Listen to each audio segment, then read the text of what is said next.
Au commencement était la parole. Et la parole était Dieu.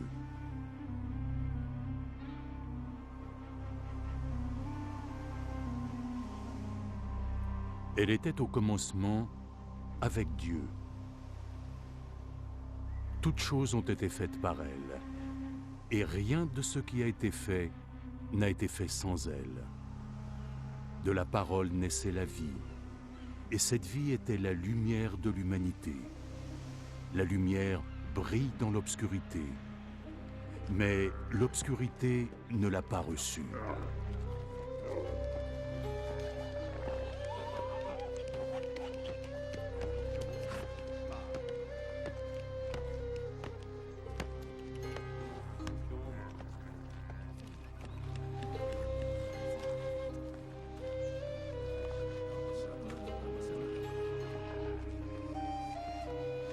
Dieu envoya son messager, un homme appelé Jean, qui vint pour parler de cette lumière aux hommes, afin que tous puissent entendre le message et y croire.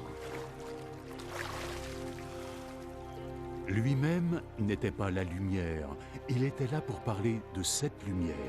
C'était la véritable lumière, la lumière qui vient au monde et illumine tous les hommes.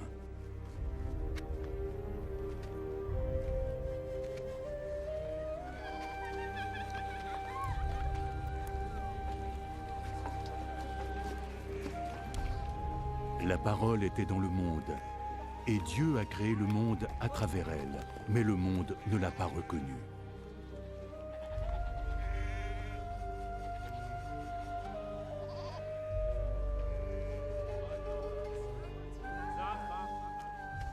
Il est venu dans son propre pays, mais les siens ne l'ont pas accueilli. Cependant, certains lui ont ouvert leurs bras et ont cru en lui. Alors il leur a donné le droit de devenir des enfants de Dieu. Ils ne sont pas devenus des enfants de Dieu par nature. En fait, ils n'étaient plus les enfants de leur père.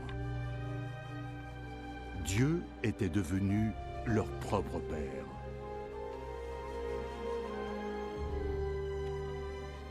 La parole s'est incarnée en un homme. Et il a vécu parmi nous, plein de grâce et de vérité. Nous avons vu sa gloire, la gloire qu'il a reçue en tant que Fils unique du Père. Il a parlé en son nom. C'est lui qui est unique, celui dont je parlais quand j'ai dit « Il vient après moi ». Mais il est bien plus grand que moi, parce qu'il existait bien avant que je naisse. Nous avons tous reçu la plénitude de sa grâce, une bénédiction après l'autre. Dieu nous a transmis la loi par Moïse, mais la grâce et la vérité sont venues par Jésus-Christ.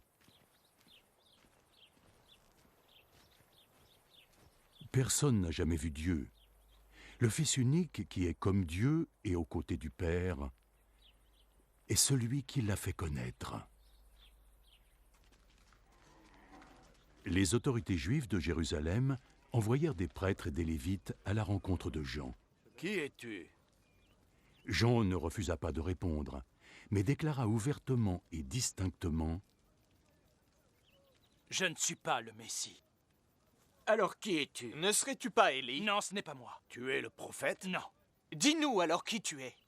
Nous devons donner une réponse à ceux qui nous ont envoyés. Qu'as-tu à nous dire de toi-même? Jean répondit en citant le prophète Isaïe. « Je suis la voix de celui qui crie dans le désert. Préparez un chemin pour la venue du Seigneur !»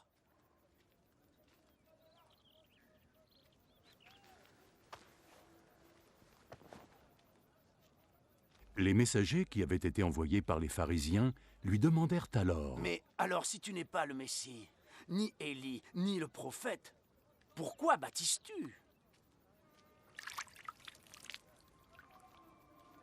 Je baptise juste avec de l'eau. Mais il y a parmi vous celui que vous ne connaissez pas. Il vient me voir.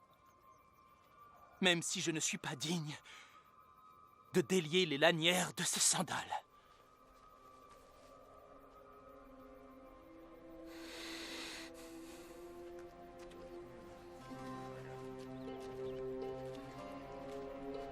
Tout cela se passait à Béthanie, sur la rive est du Jourdain, là où Jean baptisait.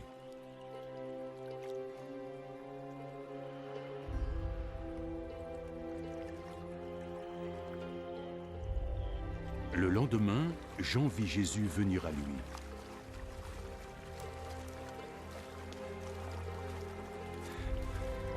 Là, voici l'agneau de Dieu qui enlève le péché du monde.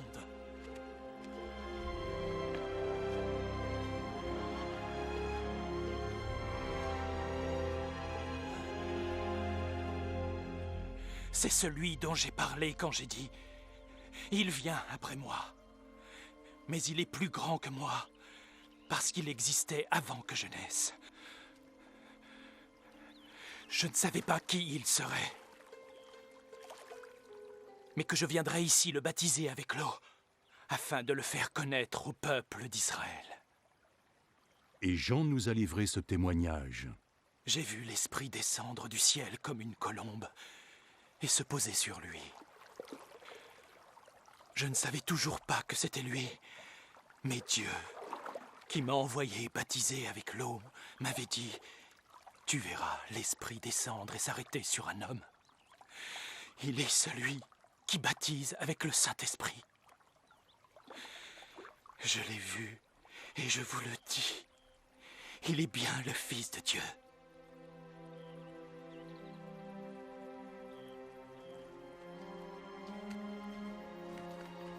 Le lendemain, Jean était encore là, avec 2 de ses disciples, quand il vit Jésus passer près d'eux. Voilà l'agneau de Dieu. Les 2 disciples l'entendirent prononcer ces paroles, et ils suivirent Jésus.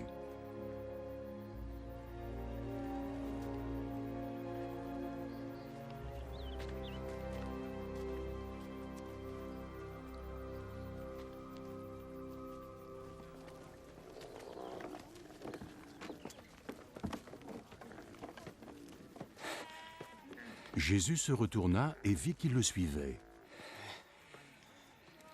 Que cherchez-vous? Où est-ce que tu vis, vis, Rabbi? Rabbi? Ce mot signifie maître. Venez, vous verrez. Il était alors près de 4 heures de l'après-midi. Ils le suivirent et virent où il habitait, et ils passèrent le reste de la journée avec lui. L'un d'eux était André, le frère de Simon-Pierre. Aussitôt, il alla voir son frère Simon. Nous avons trouvé le Messie. Ce mot signifie Christ. Viens, allez. Viens.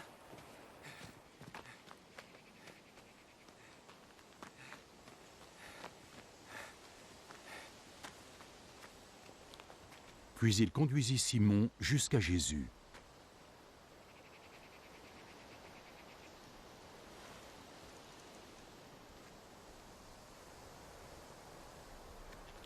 Jésus le regarda.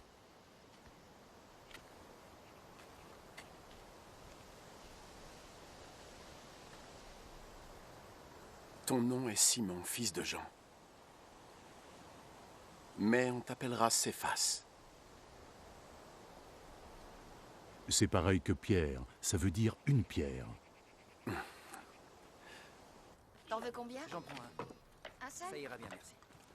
Le jour suivant, Jésus décida de se rendre en Galilée. Très bonne qualité. Ta femme sera très...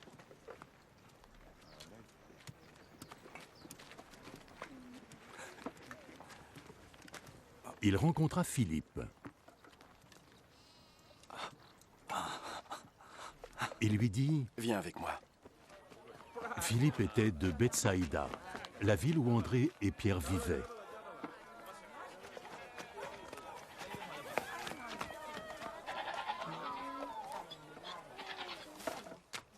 Philippe alla trouver Nathanaël. Nous avons trouvé celui que Moïse a décrit dans le livre de la loi et sur lequel les prophètes ont aussi écrit. C'est Jésus, fils de Joseph de Nazareth. Quelque chose de bon peut-il venir de Nazareth? Viens et tu verras.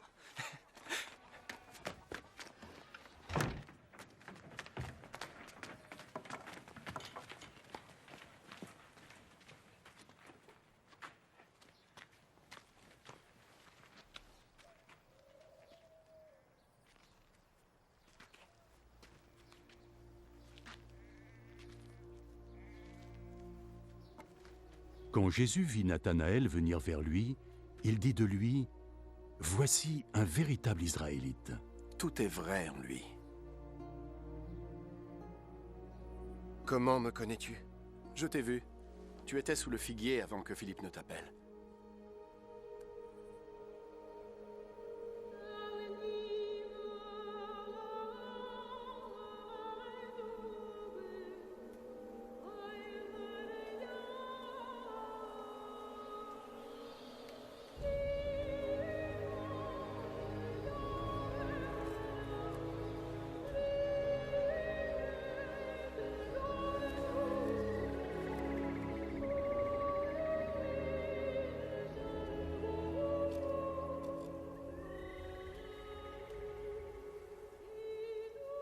Maître,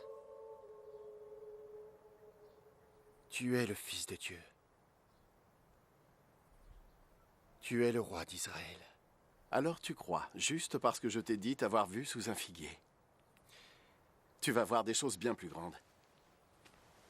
En vérité, je te le dis, tu verras le ciel ouvert et les anges de Dieu monter et descendre sur le Fils de l'homme. 2 jours plus tard, il y avait un mariage dans la ville de Cana, en Galilée. Il avait perdu son âne. C'est incroyable! Tu devais être bien sous ton marchand.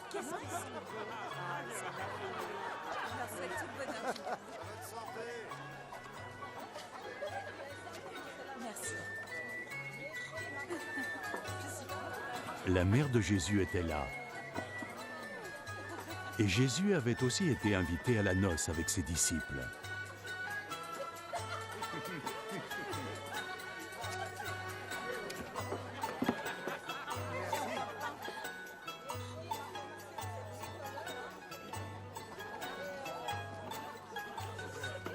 Quand le vin vint à manquer, la mère de Jésus lui dit « Ils n'ont plus de vin. Mère, ne me dis pas ce que j'ai à faire.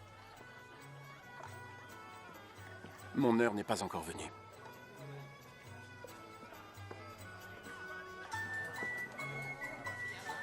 Faites tout ce qu'il vous dira de faire. »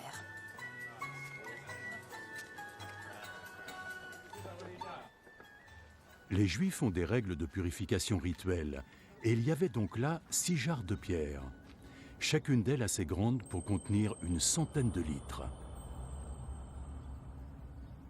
Remplissez ces jarres d'eau.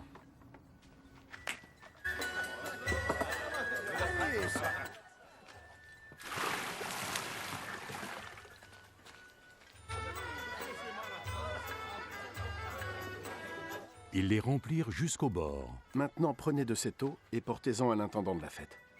et ils en portèrent.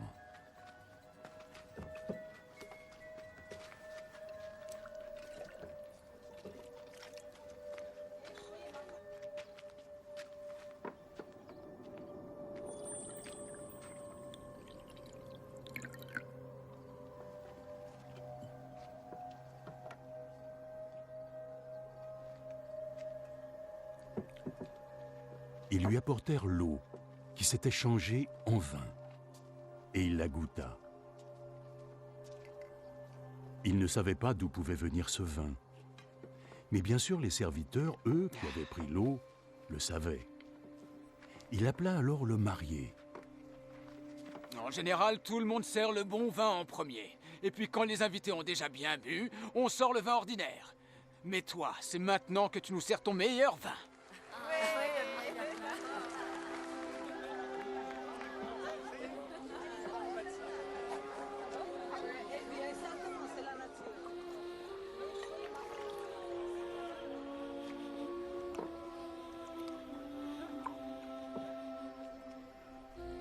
Jésus fit son premier miracle à Cana, en Galilée.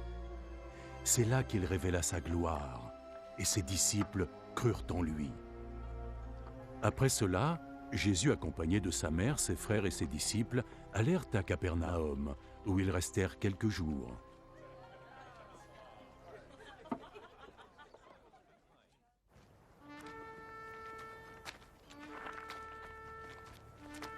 La Pâque juive était proche. Et Jésus se rendit donc à Jérusalem.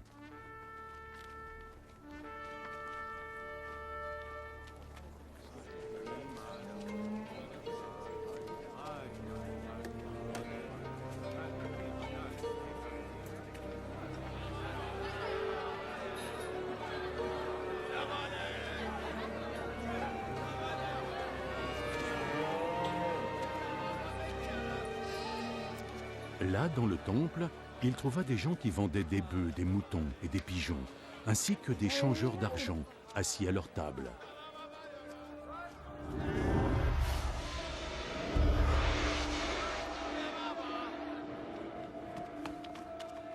Viens vite, il se passe quelque chose.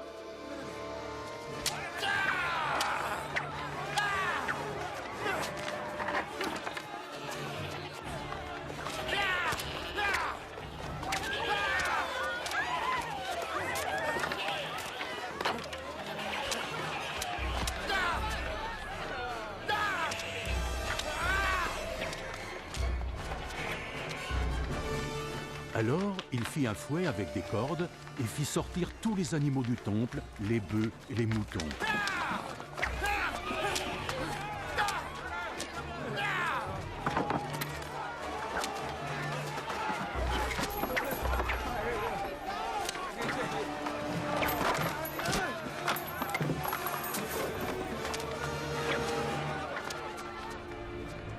Il retourna les tables des changeurs d'argent et dispersa leurs pièces de monnaie.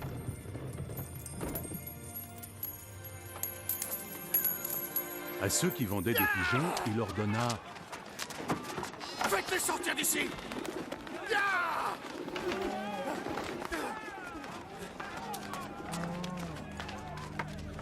Arrêtez de prendre la maison de mon père pour un lieu de commerce. Ses disciples se souvinrent que les Écritures disaient « Mon dévouement à ta maison, mon Dieu, se consume en moi comme un feu. » Les hauts responsables juifs vinrent lui poser cette question. Dis-nous, quel miracle peux-tu accomplir pour justifier ton droit à faire tout cela? Détruisez ce temple, et en 3 jours je l'aurai reconstruit. Tu dis pouvoir le reconstruire en 3 jours? Il nous a fallu 46 années pour bâtir ce temple. Mais le temple dont parlait Jésus, c'était son corps.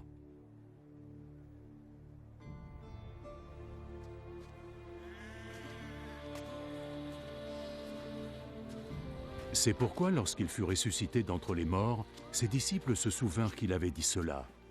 Et ils crurent aux Écritures et en la parole de Jésus.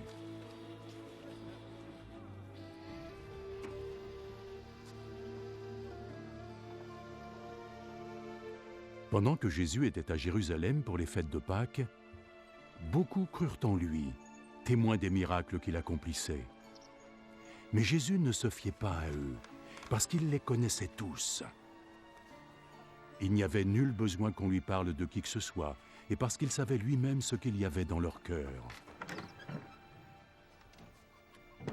Il y avait un responsable juif appelé Nicodème, qui appartenait au parti des pharisiens. Une nuit, il vint trouver Jésus. « Maître, nous savons que Dieu t'a envoyé pour nous éduquer. Personne ne pourrait accomplir les miracles que tu fais sans l'aide de Dieu lui-même. » En vérité, je te le dis, personne ne peut voir le royaume de Dieu s'il ne naît pas de nouveau. Et comment un homme adulte peut-il renaître? Il ne peut pas retourner dans le ventre de sa mère pour naître une seconde fois. En vérité, je te le dis, personne ne peut entrer dans le royaume de Dieu sans être né de l'eau et de l'esprit. Un être humain vient physiquement de ses parents, mais il naît spirituellement de l'Esprit Saint.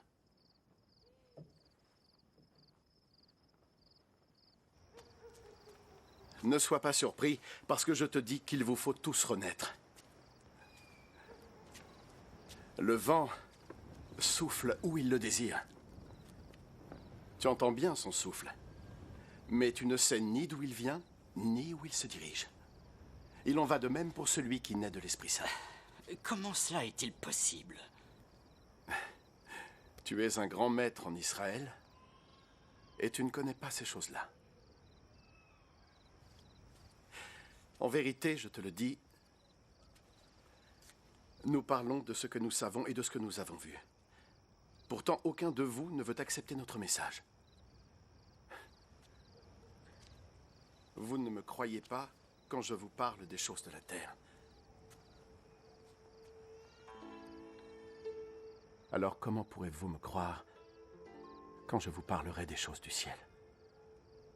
Aucun être n'est jamais monté au ciel, à part le Fils de l'homme, qui est descendu du ciel. De même que Moïse a élevé le serpent de bronze sur un bâton dans le désert, de même le Fils de l'homme doit être élevé, afin que ceux qui croient en lui aient la vie éternelle. Car Dieu a tellement aimé le monde qu'il a donné son Fils unique pour que tout homme qui croit en lui ne meure pas, mais obtienne la vie éternelle. Car Dieu n'a pas envoyé son Fils dans le monde pour en être son juge, mais pour en être son sauveur. Mais ceux qui ne croient pas ont déjà été jugés, parce qu'ils n'ont pas cru au Fils unique de Dieu.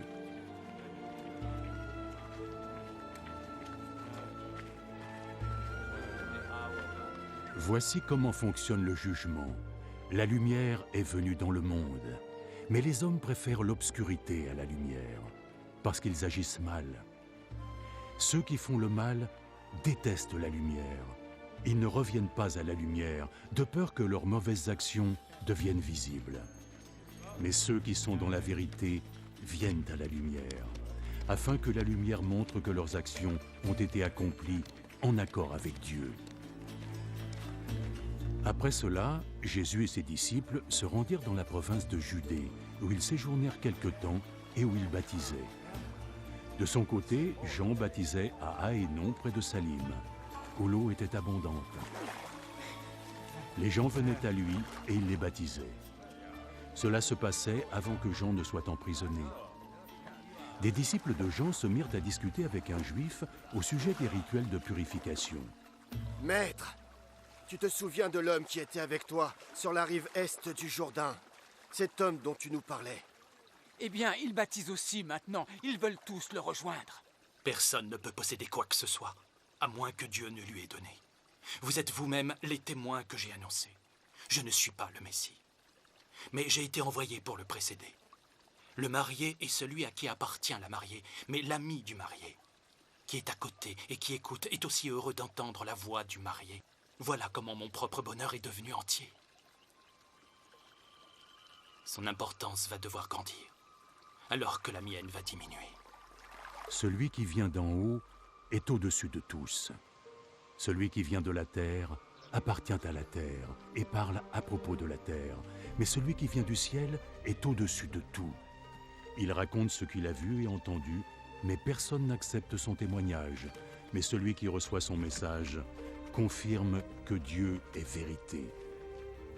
Celui que Dieu a envoyé dit les paroles de Dieu, parce que Dieu lui a donné la plénitude de son esprit. Le Père aime le Fils et a tout mis en son pouvoir. Celui qui croit au Fils aura la vie éternelle.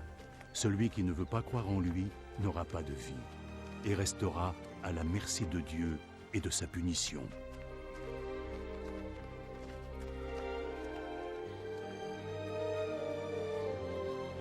Les pharisiens avaient entendu dire que Jésus baptisait plus de disciples que Jean. En fait, Jésus lui-même n'a jamais baptisé qui que ce soit, c'était ses disciples qui le faisaient. Quand Jésus apprit ce que l'on racontait, il quitta la Judée et retourna en Galilée. Pour s'y rendre, il devait traverser la Samarie. En Samarie, il arriva dans une ville appelée Sychar, non loin du terrain que Jacob avait donné à son fils Joseph.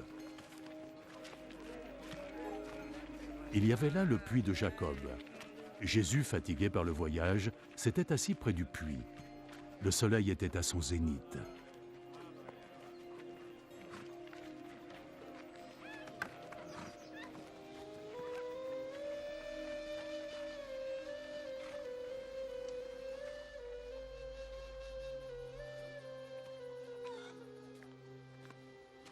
Arriva alors une femme, une Samaritaine, qui venait puiser de l'eau.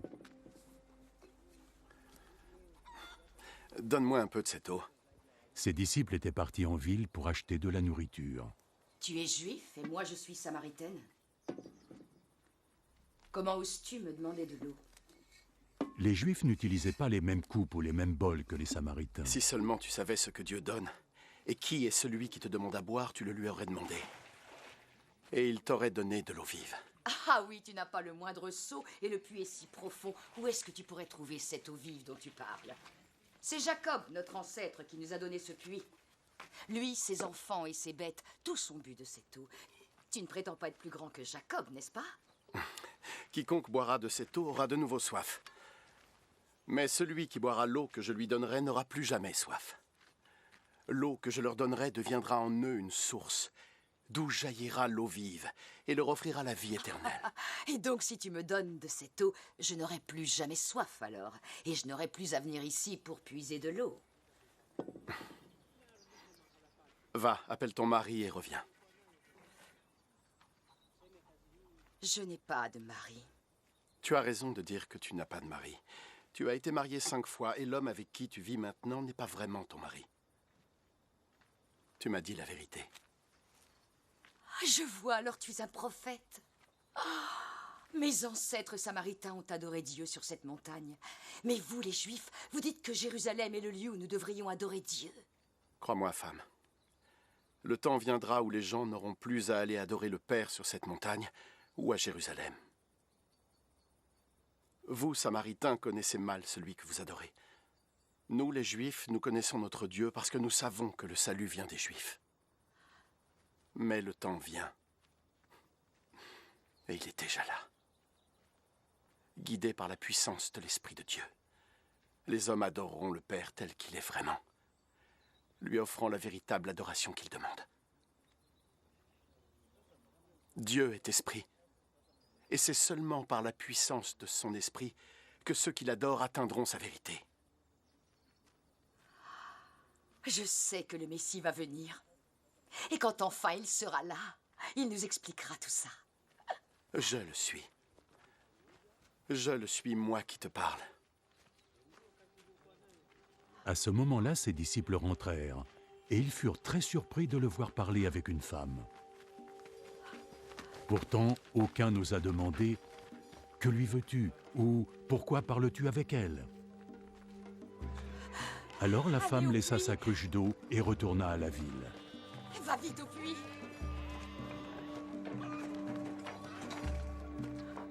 Venez vite. Venez voir l'homme qui m'a raconté tout mon passé. Venez. Le Messie, c'est peut-être le Messie. Le Messie? Ils sortirent donc de la ville et vinrent à la rencontre de Jésus. Pendant ce temps, les disciples priaient Jésus, leur maître, de se nourrir. Maître, il faut manger quelque chose. Mais il leur répondit... J'ai à manger une nourriture que vous ne connaissez pas. Alors les disciples commencèrent à se demander les uns aux autres, quelqu'un lui aurait-il apporté à manger? Ma nourriture, c'est d'obéir à la volonté de celui qui m'a envoyé et d'achever la tâche qu'il m'a confiée. Je vous entends dire, encore 4 mois et ce sera la moisson. Mais moi, je vous dis, regardez bien les champs. Les grains sont mûrs et fins, prêts à moissonner. Celui qui moissonne reçoit son salaire et récolte les grains pour la vie éternelle. Alors celui qui sème et celui qui récolte se réjouissent ensemble. Il est vrai le proverbe qui dit « Quand l'un sème, l'autre moissonne ». Je vous ai envoyé moissonner dans un de ces champs où vous n'avez pas travaillé. D'autres y ont travaillé. Et vous profitez de leur travail. Beaucoup de Samaritains de cette ville ont cru Jésus, parce que la femme leur avait dit « Il m'a raconté tout mon passé ». Ainsi, lorsque les Samaritains arrivèrent auprès de lui, ils le prièrent de demeurer chez eux, et Jésus y séjourna 2 jours. Beaucoup ont cru en lui grâce à ses propres paroles, et il disait à la femme « Ce n'est pas à cause de ce que tu nous as dit que nous croyons, mais parce que nous l'avons entendu nous-mêmes. Et nous savons que c'est vraiment lui, le Sauveur du monde. » Après avoir passé ces 2 jours, Jésus reprit son chemin et partit en Galilée. Lui-même l'avait proclamé, les prophètes ne sont pas considérés dans leur propre pays.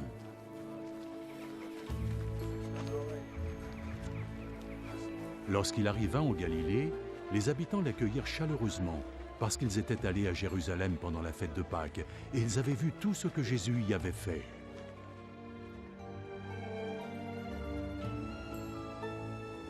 Puis Jésus revint à Cana en Galilée, où il avait changé l'eau en vin.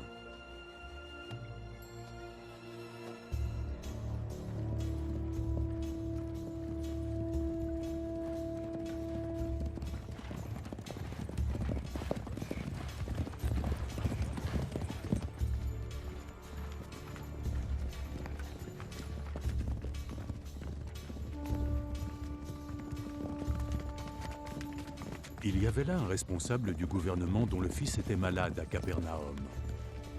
Quand il apprit que Jésus venait de Judée pour la Galilée, il décida d'aller à sa rencontre.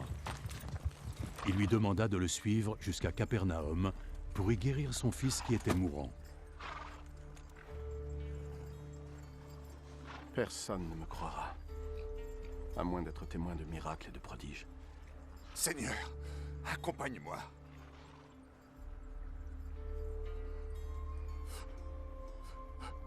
Avant que mon fils ne meure.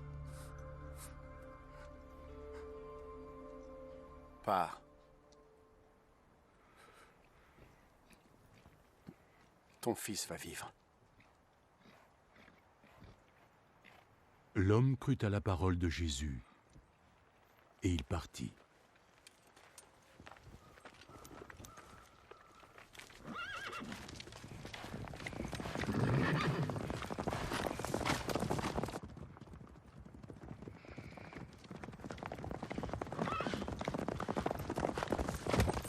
Sur le chemin du retour, ses serviteurs vinrent à sa rencontre avec des nouvelles.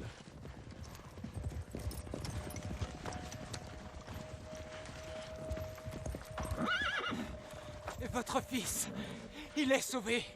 Il leur demanda à quelle heure son fils avait commencé à aller mieux. Hier, dans l'après-midi, vers 1h, sa fièvre est tombée d'un seul coup, monsieur. L'homme se rendit compte que c'était l'heure précise à laquelle Jésus lui avait dit « Ton fils va vivre. »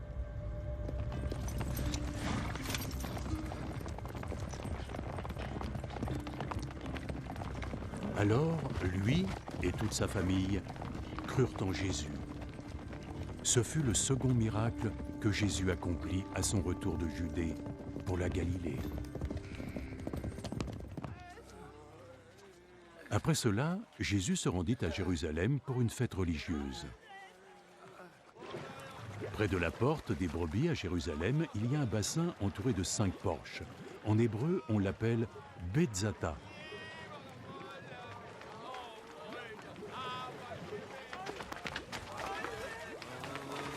Une foule de malades était couchée sous les porches.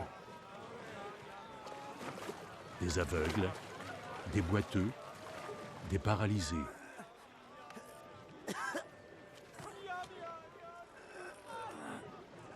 Il y avait là un homme qui était malade depuis 38 ans.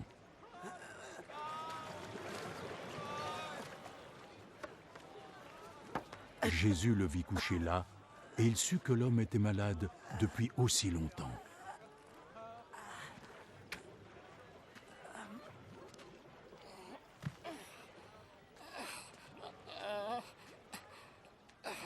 Tu aimerais te sentir mieux. Ah, Seigneur, oui, mais je n'ai personne pour me plonger dans ce bassin au moment où l'eau bouillonne. Le temps que j'arrive au bord pour y entrer, un autre me passe devant. Oh.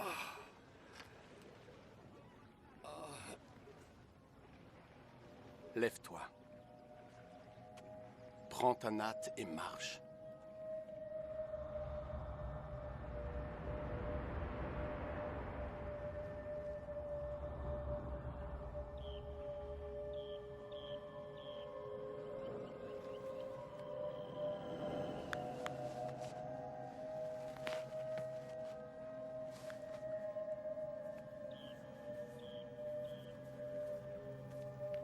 Aussitôt, l'homme fut guéri.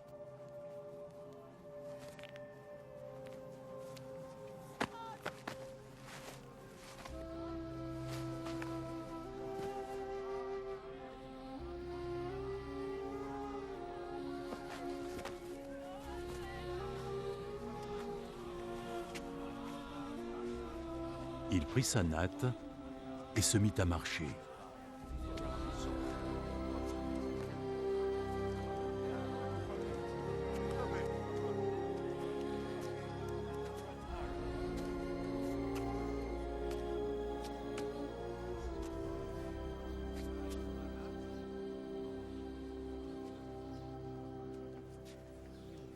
Le jour où cela arriva était un jour de sabbat. Donc les responsables juifs dirent à l'homme qui était guéri, « Toi, c'est le Shabbat. Tu ne sais pas qu'il est interdit d'apporter en ces lieux sa natte. » C'est l'homme qui m'a guéri qui m'a dit de prendre ma natte et de marcher. Qui est donc cet homme qui t'a demandé de faire cela? Mais l'homme qui était guéri n'avait aucune idée de qui était Jésus. D'autant plus qu'il y avait foule à cet endroit, et Jésus s'était éclipsé. Plus tard, Jésus le retrouva au dehors du temple. Te voilà guéri maintenant. Alors ne pêche plus, ou quelque chose de pire pourrait arriver.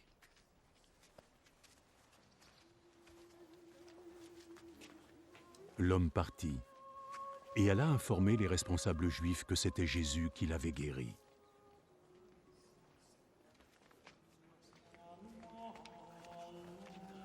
Alors, ils commencèrent à persécuter Jésus, parce qu'il avait fait sa guérison le jour du sabbat. Jésus leur répondit, « Mon Père est toujours à l'œuvre. Et moi aussi je suis à l'œuvre. » Ces paroles rendirent les autorités juives encore plus déterminées à l'éliminer. Pas seulement parce qu'il avait enfreint la loi du sabbat, mais parce qu'il disait que Dieu était son propre Père, et ainsi il se faisait l'égal de Dieu. Alors Jésus leur déclara, « En vérité, je vous le dis, le Fils ne peut rien faire par lui-même. Il fait seulement ce qu'il voit son Père faire, et ce que fait le Père, le Fils le fait aussi. Car le Père aime le Fils et lui montre tout ce qu'il fait lui-même. Il lui montrera des œuvres encore plus grandes à faire, et vous tous ici en serez étonnés. Tout comme le Père relève les morts et les rend à la vie, de la même façon, le Fils donne la vie à qui il veut. Le Père ne juge personne lui-même. Il a donné au Fils tout pouvoir pour juger, de sorte que tous doivent honorer le Fils comme ils honorent le Père. Quiconque n'honore pas le Fils n'honore pas le Père qui l'a envoyé.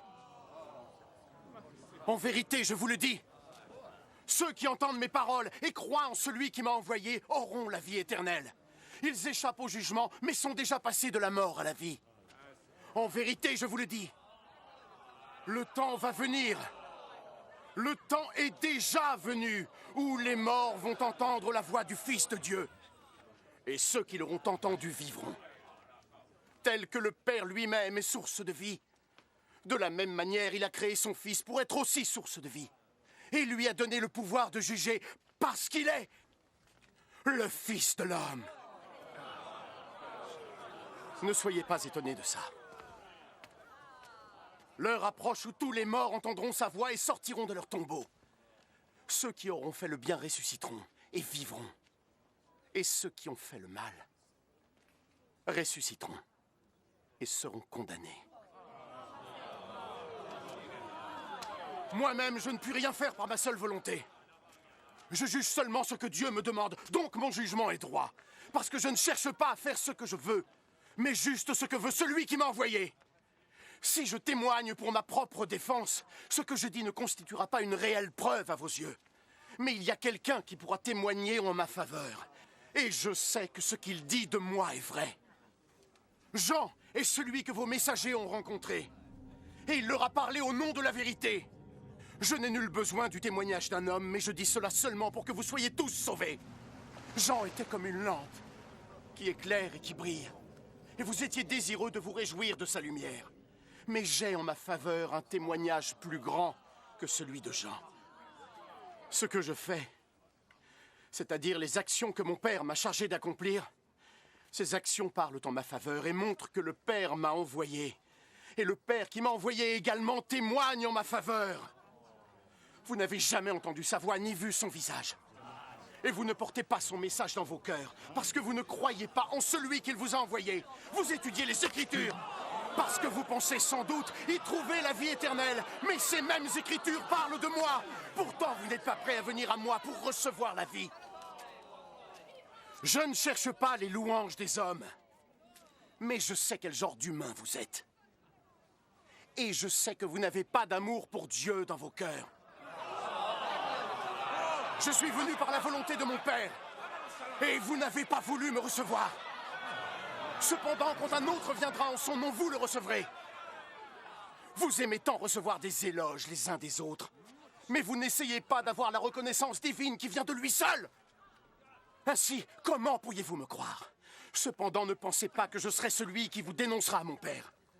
Moïse, en qui vous avez mis tous vos espoirs, est celui qui vous accusera. Si vous aviez vraiment cru en Moïse, vous auriez cru en moi, parce qu'il a écrit à mon sujet. Mais puisque vous ne croyez pas ce qu'il a écrit, comment alors pouvez-vous croire ce que je dis?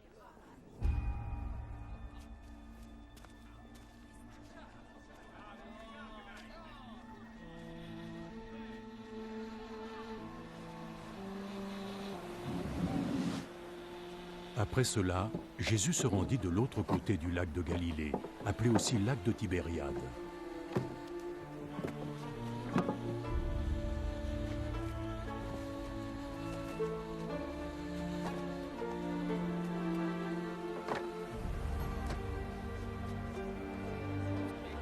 Une grande foule le suivait. Les gens assistaient à ses miracles et le voyaient guérir les malades.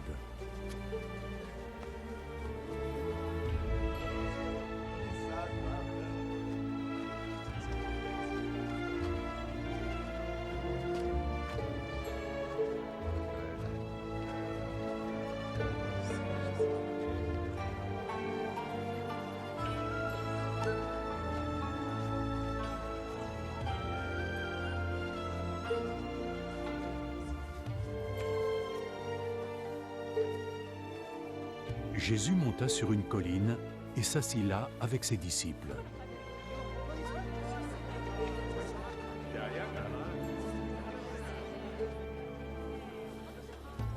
La période des fêtes de la Pâque juive approchait.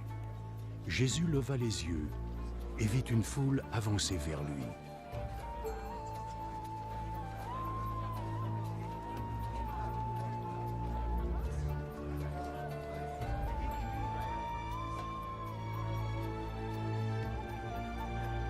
Pouvons-nous acheter assez de pain pour tous les nourrir? Il disait cela pour mettre Philippe à l'épreuve, car il savait déjà ce qu'il allait faire. Pour que chacun puisse avoir un petit morceau, il nous faudrait plus de 200 pièces d'argent pour acheter le pain nécessaire. Un autre de ses disciples, André, frère de Simon, lui dit: Il y a ici un garçon qui a 5 pains d'orge. Mais je crains qu'il n'y en ait pas assez pour nourrir tous ces gens. Dites à tout le monde de s'asseoir. À cet endroit, il y avait beaucoup d'herbe. Ils s'assirent donc tous. Il y avait environ 5000 personnes.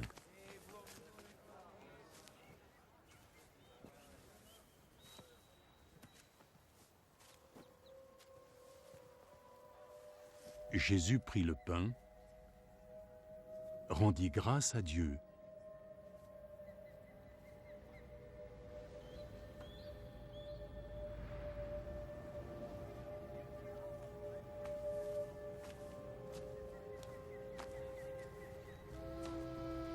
et le distribua à ceux qui étaient là.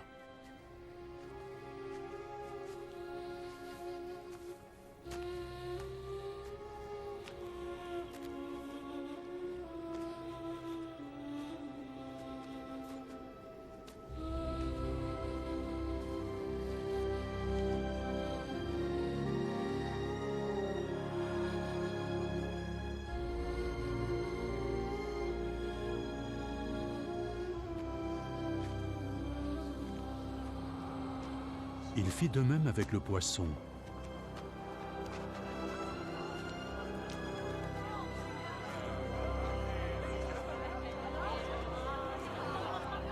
Et tous en eurent autant qu'ils le désiraient.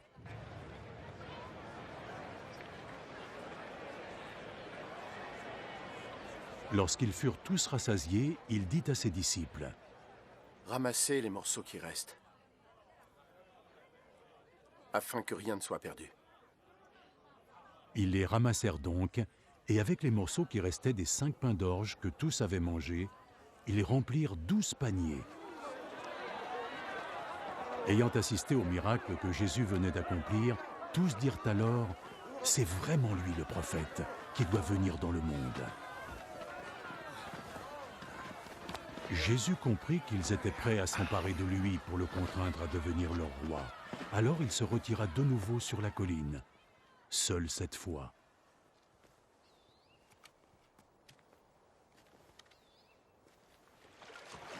Quand le soir fut venu, les disciples de Jésus descendirent jusqu'au lac. Ils montèrent dans une barque et traversèrent le lac en direction de Capernaum. La nuit tomba et Jésus ne les avait toujours pas rejoints. À ce moment-là, le vent soufflait fortement et la mer était agitée.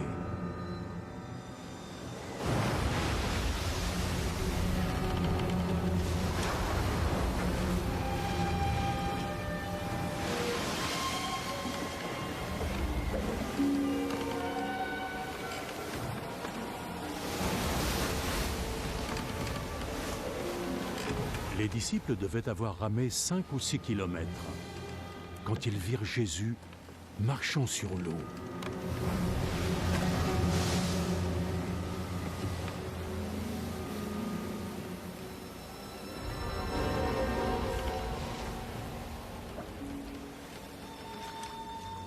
Et s'avancer vers leur barque.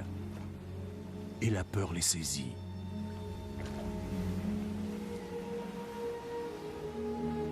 N'ayez pas peur. C'est moi.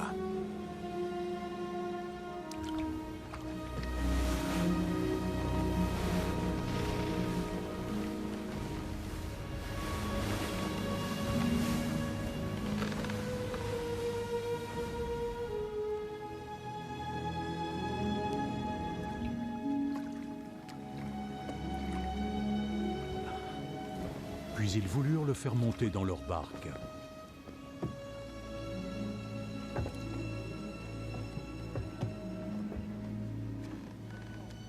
Et aussitôt la barque toucha terre, à l'endroit précis où ils se rendaient.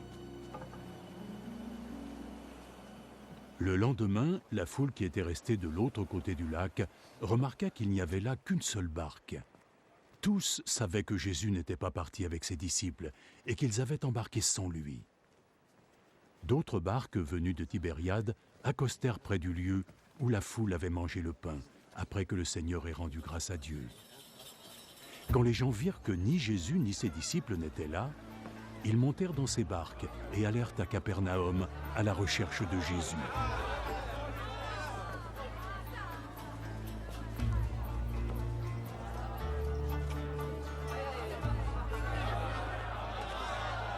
Ils le trouvèrent enfin de l'autre côté du lac et ils lui demandèrent: « Maître, quand es-tu arrivé ici ?» En vérité, je vous le dis, vous me cherchez parce que vous avez mangé du pain à votre faim. Pas parce que vous avez compris le sens de mes miracles. Ne travaillez pas pour la nourriture périssable, mais travaillez plutôt pour celle qui dure, pour la vie éternelle. Cette nourriture, le Fils de l'homme vous la donnera parce que Dieu, le Père, a reporté sur lui toute son autorité. Dis-nous, que devons-nous faire alors pour faire ce que Dieu attend de nous? Ce que Dieu attend de vous, c'est que vous croyiez en celui qui l'a envoyé. Quel miracle vas-tu faire pour que nous puissions croire en toi? Oui, que vas-tu faire? Nos ancêtres ont mangé la manne dans le désert, et comme disent les Écritures, il leur donna du pain du ciel à manger. En vérité, je vous le dis, ce que Moïse vous a donné n'est pas le pain du ciel. C'est mon Père qui vous donne le vrai pain du ciel. Car le pain que Dieu donne, c'est lui qui descend de ce ciel et donne la vie à ce monde. Seigneur, donne-nous... Seigneur, donne-nous ce pain-là! Donne-nous ce pain! Je suis le pain de la vie. Celui qui vient à moi n'aura jamais faim. Et celui qui croit en moi n'aura jamais soif. Mais je vous l'ai dit, vous m'avez vu. Pourtant, vous ne croyez pas. Chaque personne que le Père me confie viendra à moi. Je ne repousserai jamais celui qui vient à moi. Car je suis descendu du ciel non pas pour que ma volonté soit faite, mais pour la volonté de celui qui m'a envoyé. Et la volonté de celui qui m'a envoyé est que je ne perde aucun de ceux qu'il m'a confiés, mais que je les mène à la vie éternelle jusqu'au dernier jour. Car ce que mon Père veut, c'est que tous ceux qui voient le Fils et croient en lui puissent avoir la vie éternelle. Et je les amènerai à cette vie éternelle jusqu'au dernier jour.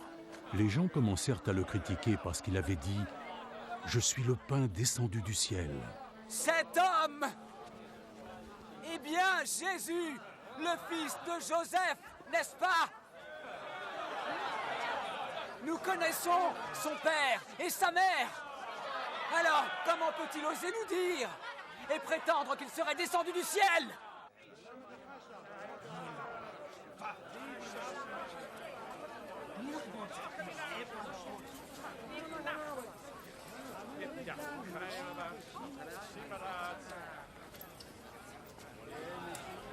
Arrêtez de médire entre vous!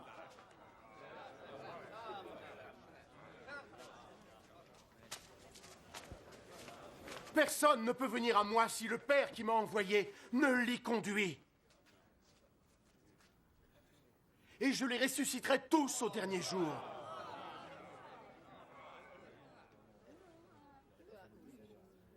Les prophètes l'ont écrit. Tout le monde sera instruit par Dieu. Quiconque écoute le Père et apprend par lui, vient à moi. Cela ne veut pas dire que quelqu'un ait vu le Père. Celui qui vient de Dieu est le seul qui a vu le Père. En vérité, je vous le dis, celui qui croit possède la vie éternelle. Je suis le pain de la vie.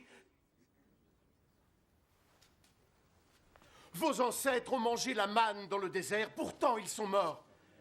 Mais le pain qui descend du ciel est tel que celui qui en mange ne mourra pas. Je suis le pain vivant qui est descendu du ciel. Si vous mangez ce pain, vous vivrez éternellement. Le pain que je vais vous donner, c'est ma chair. Et je la donne afin que le monde puisse vivre. Cela déclencha de vives disputes parmi les auditeurs. Comment cet homme peut nous donner sa chair à manger? En vérité, je vous le dis. Si vous ne mangez pas la chair du Fils de l'homme et ne buvez pas son sang, alors jamais la vie ne coulera en vous. Ceux qui mangent ma chair et boivent mon sang auront la vie éternelle. Et je les ressusciterai au dernier jour. Car ma chair est une vraie nourriture et mon sang est une vraie boisson. Ceux qui mangent ma chair et boivent mon sang vivent en moi. Et je vis en eux. Le Père qui m'a envoyé est vivant. Et grâce à lui, je vis aussi. De la même manière, celui qui me mangera vivra grâce à moi. C'est ainsi. C'est le pain qui est descendu du ciel. Ce n'est pas le même pain qu'ont pu manger vos ancêtres, ceux qui sont morts. Non, ceux qui mangeront ce pain vivront pour l'éternité. Jésus prononça ces paroles pendant qu'il enseignait dans la synagogue de Capernaum. Après l'avoir entendu, plusieurs de ses disciples dirent « Ce discours est trop dur. Qui peut bien écouter ça ?» Sans en être informé, Jésus sentit que ses disciples étaient critiques à ce sujet. Cela vous donne-t-il envie d'abandonner? Que se passerait-il alors si vous voyez le Fils de l'homme retourner à l'endroit où il était auparavant? Ce qui donne la vie est l'Esprit de Dieu. L'homme en tant que tel ne sert à rien. Les paroles que je vous ai transmises apportent la vie et l'Esprit de Dieu. Mais il en est parmi vous qui ne croient pas. Depuis le tout début, Jésus savait qui étaient ceux qui ne croiraient pas. Et qui était celui qui le trahirait? Voilà la raison pour laquelle je vous ai dit que personne ne peut venir à moi si le Père ne leur en a pas donné la possibilité. Dès lors, plusieurs de ses disciples se retirèrent, et ils ne l'accompagnèrent plus.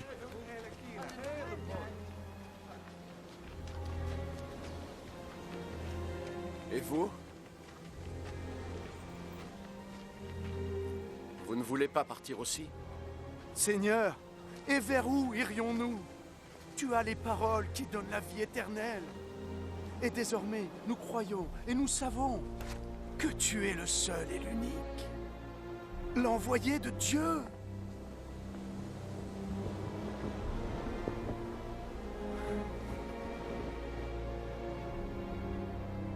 J'en ai choisi 12 parmi vous. Et pourtant, l'un d'entre vous est un démon. Il parlait ainsi de Judas, le fils de Simon Iscariote. Car Judas, bien qu'il fût l'un des 12 disciples, était celui qui allait le trahir. Ensuite, Jésus parcourut la Galilée. Il ne voulait pas séjourner en Judée, parce que les autorités juives voulaient le tuer. La fête juive des Huttes était pour bientôt. Alors les frères de Jésus lui dirent « Pars d'ici et va en Judée, afin que tes disciples voient aussi les œuvres que tu as faites. » On ne doit pas agir en se cachant des autres lorsqu'on désire être connu. Puisque tu fais de telles choses, fais en sorte que le monde entier le sache. Ses frères eux-mêmes ne croyaient pas en lui. Le moment n'est pas encore venu pour moi. Mais pour vous, chaque instant est le bon. Le monde ne peut vous haïr, mais moi, il me hait. Parce que je continue à dénoncer ses mauvaises actions. Allez à la fête, vous, mes frères. Personnellement, je ne vais pas à la fête. Parce que mon heure n'est pas encore venue. Après leur avoir dit cela, il resta en Galilée. Lorsque ses frères furent rendus à la fête, il y alla aussi, mais plutôt de façon secrète, car il ne voulait pas qu'on l'y voie.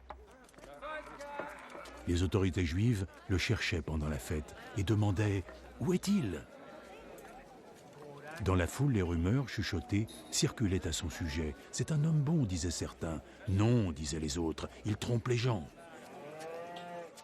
Mais personne ne parlait de lui.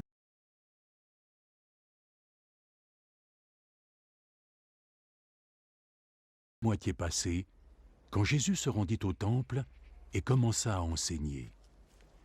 Les autorités juives ne cachèrent pas leur étonnement. Comment cet homme peut en savoir autant sans jamais avoir étudié? Ce que j'enseigne ne vient pas de moi, c'est Dieu qui m'a envoyé cet enseignement.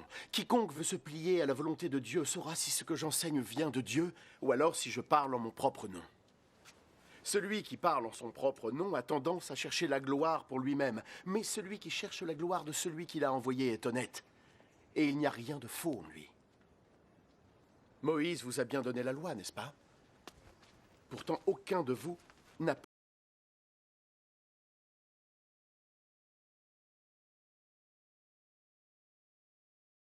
Est-ce qu'il cherche à te tuer? J'ai accompli un miracle. Et vous en étiez tous étonnés. Moïse vous a ordonné de circoncire vos fils, bien que cette pratique ne vienne pas de Moïse, mais de vos ancêtres. Donc vous circoncisez un garçon le jour du sabbat. Si un garçon est circoncis le jour du sabbat afin de respecter la loi de Moïse, alors pourquoi êtes-vous en colère contre moi parce que j'ai entièrement guéri un homme le jour du sabbat? Arrêtez donc de juger d'après les apparences et jugez plutôt d'après la justice. Certains habitants de Jérusalem disaient « N'est-ce pas cet homme que les autorités cherchent à tuer? Regardez, il parle en public et ils ne disent rien contre lui. » Les autorités pourraient-elles avoir reconnu que c'est lui le Messie? Mais quand le Messie doit arriver, personne ne doit savoir d'où il vient, tandis que nous savons tous d'où vient cet homme. Alors que Jésus enseignait dans le temple, il s'exclama « Me connaissez-vous vraiment? Et savez-vous bien d'où je viens? Je ne suis pas venu de ma propre volonté, mais celui qui m'a envoyé est digne de toute confiance. Vous ne le connaissez pas, mais moi je le connais. Parce que je viens de lui, et il m'a envoyé. Ils tentèrent alors de s'emparer de lui.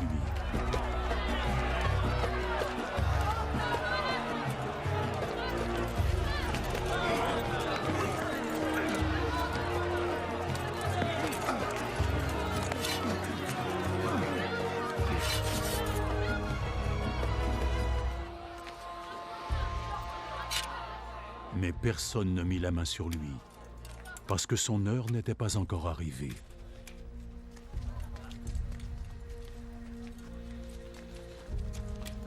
Cependant, dans la foule, beaucoup crurent en lui. Quand le Messie viendra, accomplira-t-il plus de miracles que cet homme n'en a fait? Les pharisiens entendirent ce que les gens chuchotaient au sujet de Jésus. Alors, les chefs des prêtres et les pharisiens envoyèrent des gardes pour l'arrêter.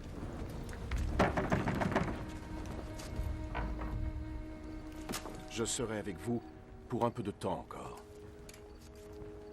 Ensuite, j'irai auprès de celui qui m'a envoyé. Vous me chercherez, mais vous ne me trouverez pas. Parce que vous ne pouvez pas aller où je serai. Les autorités juives se demandèrent entre elles « Où a-t-il l'intention d'aller pour que nous ne le trouvions pas ?» Ira-t-il dans les villes grecques où vit notre peuple et enseigner aux Grecs? Il a dit que nous le chercherons, mais que nous ne le trouverons pas. Et que nous ne pouvons aller là où il se rendra. Que voulait-il dire? Le dernier jour de la fête était le plus important. Et Jésus, debout, parla d'une voix forte. « Si quelqu'un a soif, qu'il vienne à moi. Et si quelqu'un croit en moi, qu'il boive. Comme disent les Écritures, des cascades d'eau vive jailliront au sein même du Messie. » Jésus parlait de l'Esprit de Dieu, que ceux qui croyaient en lui allaient recevoir. À cette période, l'Esprit Saint n'avait pas encore été donné, parce que Jésus n'avait pas encore été glorifié. Certains dans la foule avaient entendu ces paroles. Cet homme est vraiment...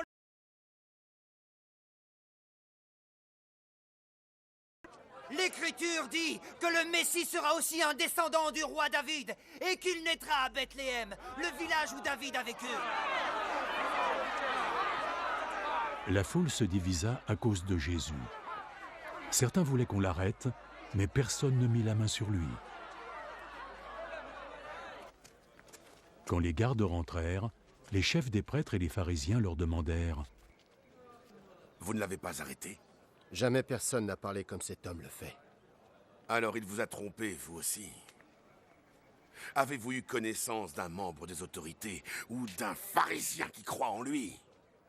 Cette foule ne connaît pas la loi de Moïse.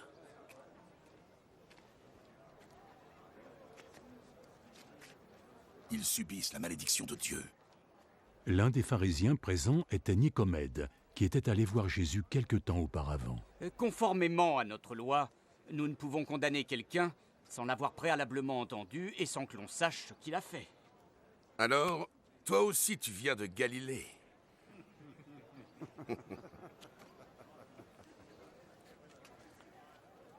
Relis donc les Écritures. Tu apprendras qu'aucun prophète n'est venu de Galilée.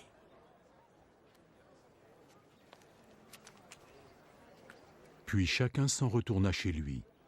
Mais Jésus se rendit sur le mont des Oliviers.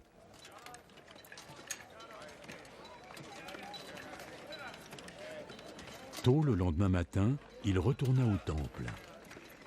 Tout le monde se pressait autour de lui. Donc il s'assit et commença son enseignement. Les maîtres de la loi et les pharisiens amenèrent une femme qui avait été arrêtée pour adultère et qu'ils placèrent debout au milieu de la foule. Maître!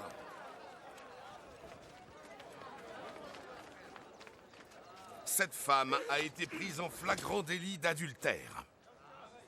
Selon notre loi, Moïse a ordonné que ce genre de femme puisse être lapidée à mort.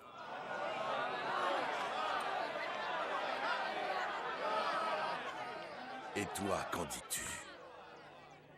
C'était un piège qu'il tendait à Jésus, afin de pouvoir l'accuser.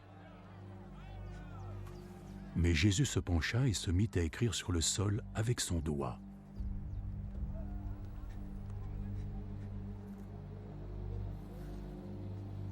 Comme il continuait à l'interroger, il se releva.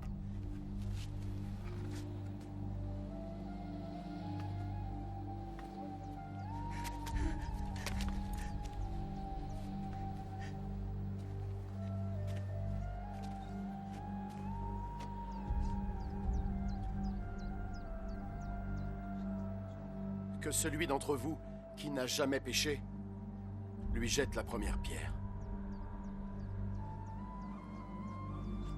Puis il se baissa de nouveau et se remit à écrire par terre.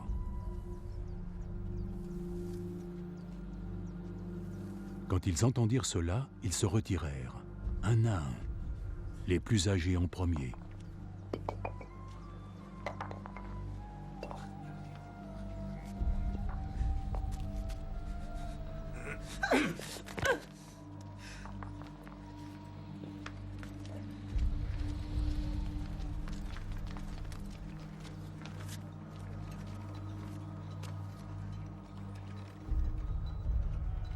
Jésus se retrouva seul avec la femme qui se tenait encore devant lui. Il se releva. Où sont-ils passés?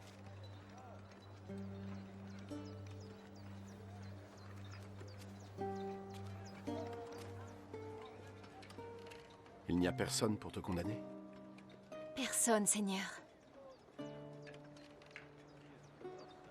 Alors donc, je ne te condamne pas non plus. Pars. Et désormais ne pêche plus.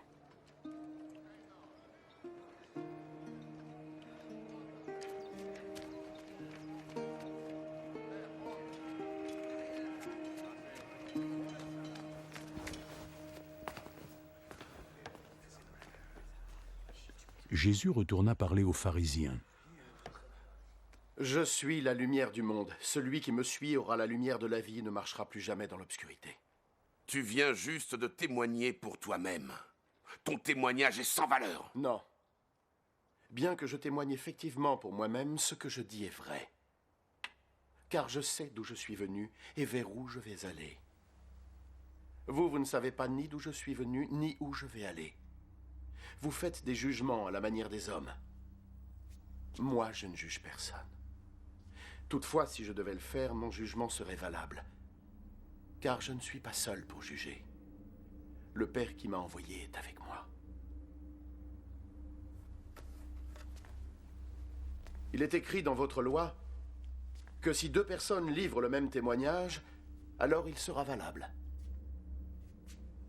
Je témoigne donc pour moi-même et le Père qui m'a envoyé témoigne aussi pour moi. Où se trouve ton Père? Vous ne connaissez ni moi ni mon Père. Si vous me connaissiez, vous connaîtriez aussi mon Père. Jésus parlait ainsi alors qu'il enseignait dans le temple, dans la salle où se trouvaient les troncs pour les offrandes, et personne ne l'arrêtait, parce que son heure n'était pas encore venue. Je vais partir et vous me chercherez, mais vous mourrez dans vos péchés. Vous ne pouvez pas aller là où je vais. Il dit que nous ne pouvons pas aller là où il va. Cela veut-il dire qu'il compte se suicider? Vous appartenez au monde qui est ici-bas, mais moi, je viens d'en haut.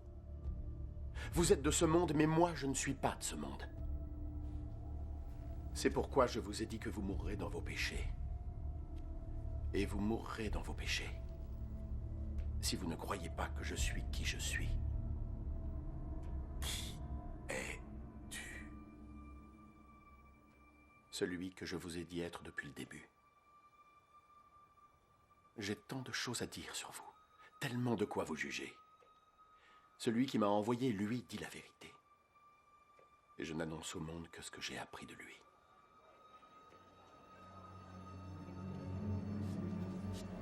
Ils ne comprirent pas que Jésus leur parlait du Père.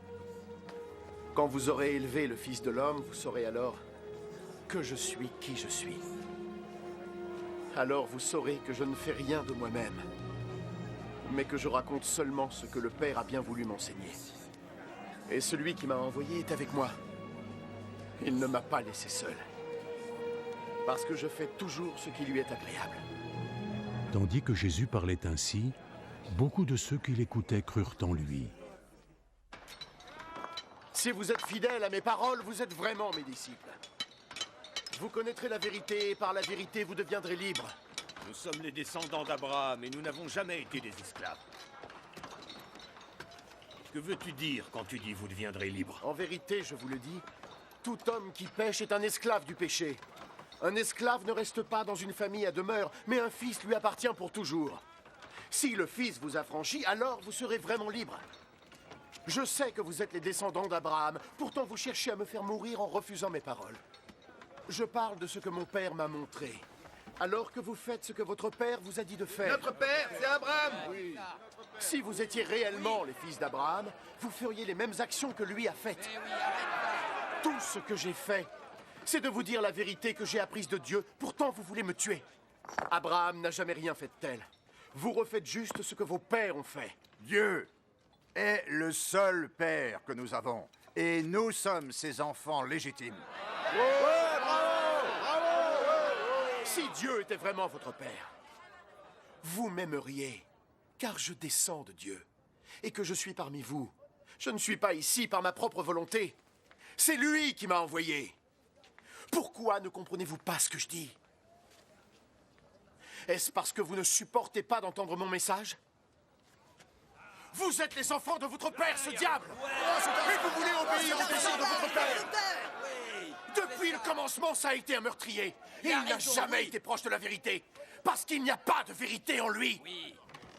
Quand il dit un mensonge, il n'agit que selon sa propre nature. Parce que c'est un menteur et le père de tous les mensonges.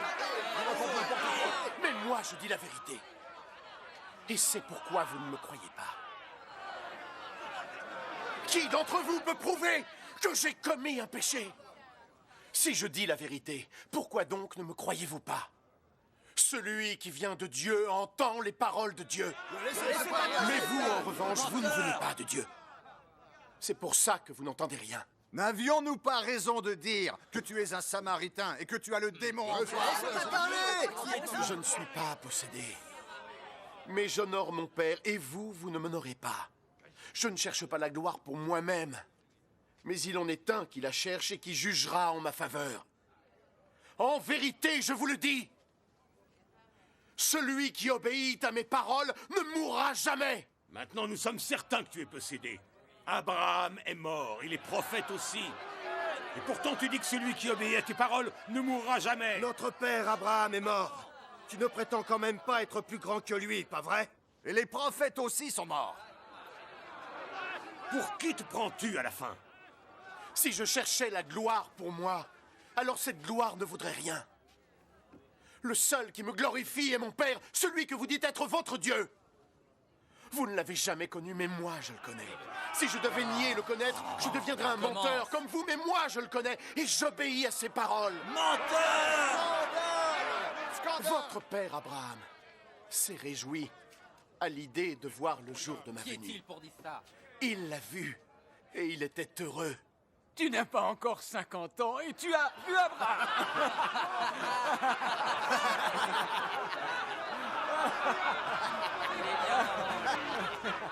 En vérité, je vous le dis.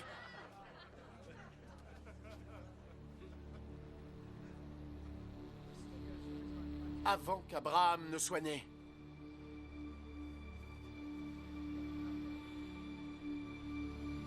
je suis. C'est intolérable! Alors, ils prirent des pierres pour le lapider. Lâchez le blasphémateur! Lapidez-le! Lapidons-le!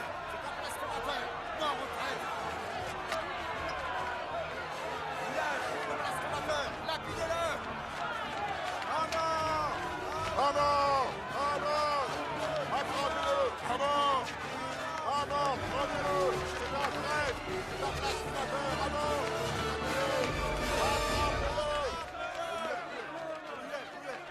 Mais Jésus se dissimula et il sortit du temple.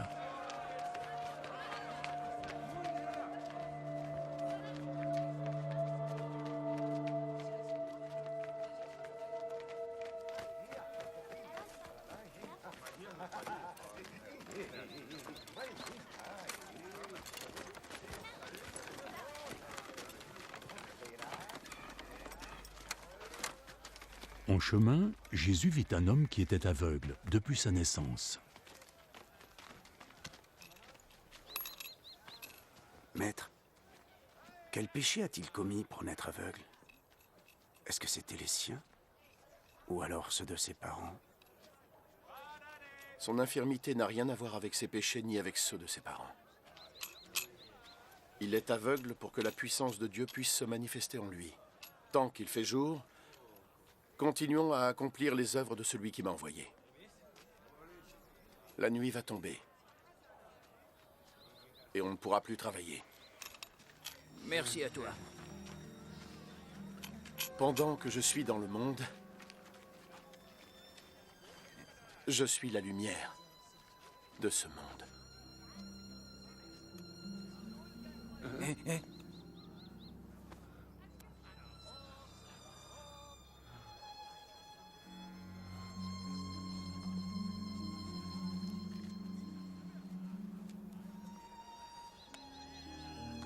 Après avoir dit cela, Jésus cracha sur la terre et fit un peu de boue avec sa salive. Il frotta les yeux de l'aveugle avec cette boue.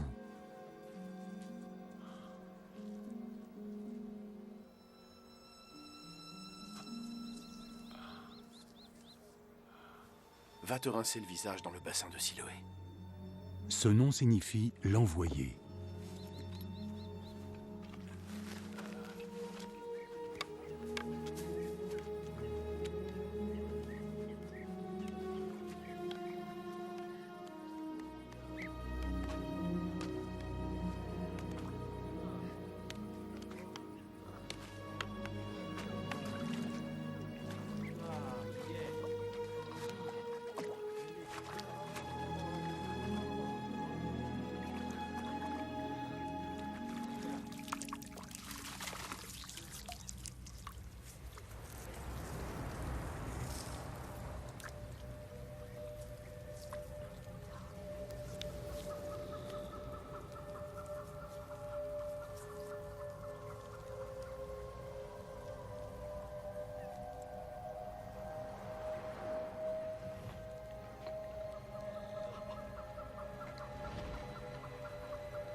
Alors l'homme y alla, se lava le visage, et lorsqu'il revint, il voyait. Ses voisins ainsi que ceux qui l'avaient vu mendier auparavant demandèrent « N'est-ce pas l'homme qui était assis et qui mendiait ?» Si, c'est bien lui. Mais non, c'est pas lui. Il lui ressemble, c'est tout. Oui, c'est bien moi, oui. Mais comment se fait-il que tu vois maintenant? Cet homme qui s'appelle Jésus a mis de la boue en plein sur mes yeux et il m'a dit d'aller à Siloé me rincer le visage. Et j'y suis allé. Et juste après m'être lavé, je voyais. Où est cet homme? Je n'en sais rien. On amena alors celui qui avait été aveugle devant les pharisiens. Le jour où Jésus avait fait de la boue et lui avait redonné la vue était un jour de sabbat.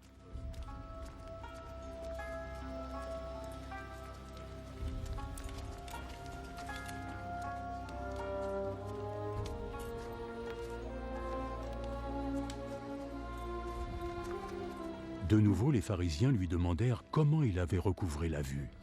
Il m'a mis de la boue sur mes yeux. J'ai lavé mon visage et maintenant je peux voir. L'homme qui a fait ça ne vient pas de Dieu, parce qu'il n'obéit pas à la loi du Shabbat. Comment un homme qui commet des péchés peut accomplir de tels miracles? Ils n'étaient pas d'accord entre eux. Tu prétends qu'il t'a guéri en te rendant la vue. Alors, que penses-tu de lui? C'est un prophète. Cependant, les autorités juives refusèrent de croire qu'il avait été aveugle et qu'il avait recouvré la vue, jusqu'à ce qu'ils eussent entendu et convoqué ses parents.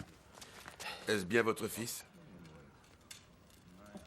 Vous prétendez qu'il est né aveugle. Alors comment se fait-il qu'il puisse voir? C'est bien notre fils, et je peux vous assurer qu'il est né aveugle. Mais nous ne savons pas ce qu'il s'est passé pour qu'il voie aujourd'hui, et nous ne connaissons pas celui qui a réussi à le guérir. Demandez-le lui. Il est assez grand et il est capable de vous répondre lui-même. Ses parents répondirent cela parce qu'ils craignaient les autorités juives, qui s'étaient mises d'accord pour exclure de la synagogue toute personne qui reconnaîtrait que Jésus était le Messie. Voilà pourquoi ses parents dirent « Il est assez grand, demandez-lui ». Les pharisiens convoquèrent une seconde fois l'homme qui avait été aveugle. Maintenant, jure devant Dieu que tu diras toute la vérité. Nous savons, nous, que l'homme qui t'a prétendument guéri est un pécheur. Je ne sais pas si c'est un pécheur ou pas. Il y a une chose que je sais. Avant, j'étais aveugle. Et maintenant, je vois.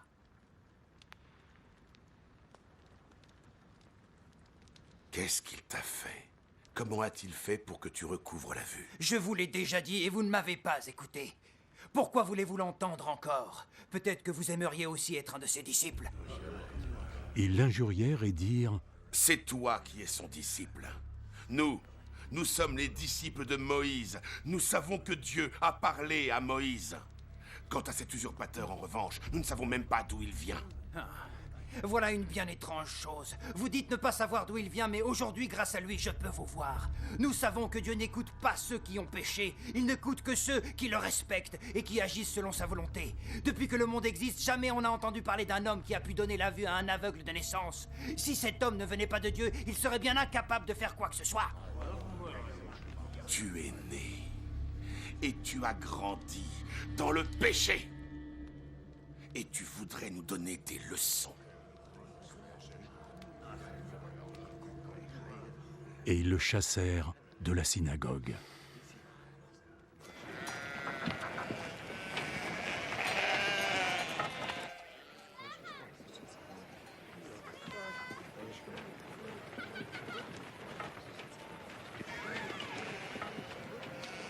Quand Jésus apprit ce qui s'était passé, il alla trouver l'aveugle.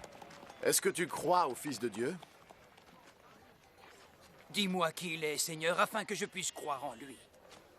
Mais tu l'as déjà rencontré. C'est celui qui te parle en ce moment même.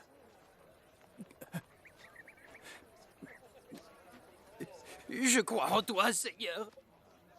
Et il s'agenouilla devant Jésus. Je suis venu dans ce monde pour le jugement. Pour que les aveugles puissent voir et que ceux qui voient deviennent aveugles. Quelques pharisiens qui se trouvaient là entendirent ces paroles et lui demandèrent « Tu ne veux pas dire par là que nous sommes également aveugles?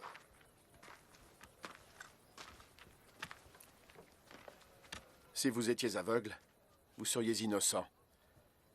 Mais puisque vous dites que vous pouvez voir, c'est que vous êtes encore coupable.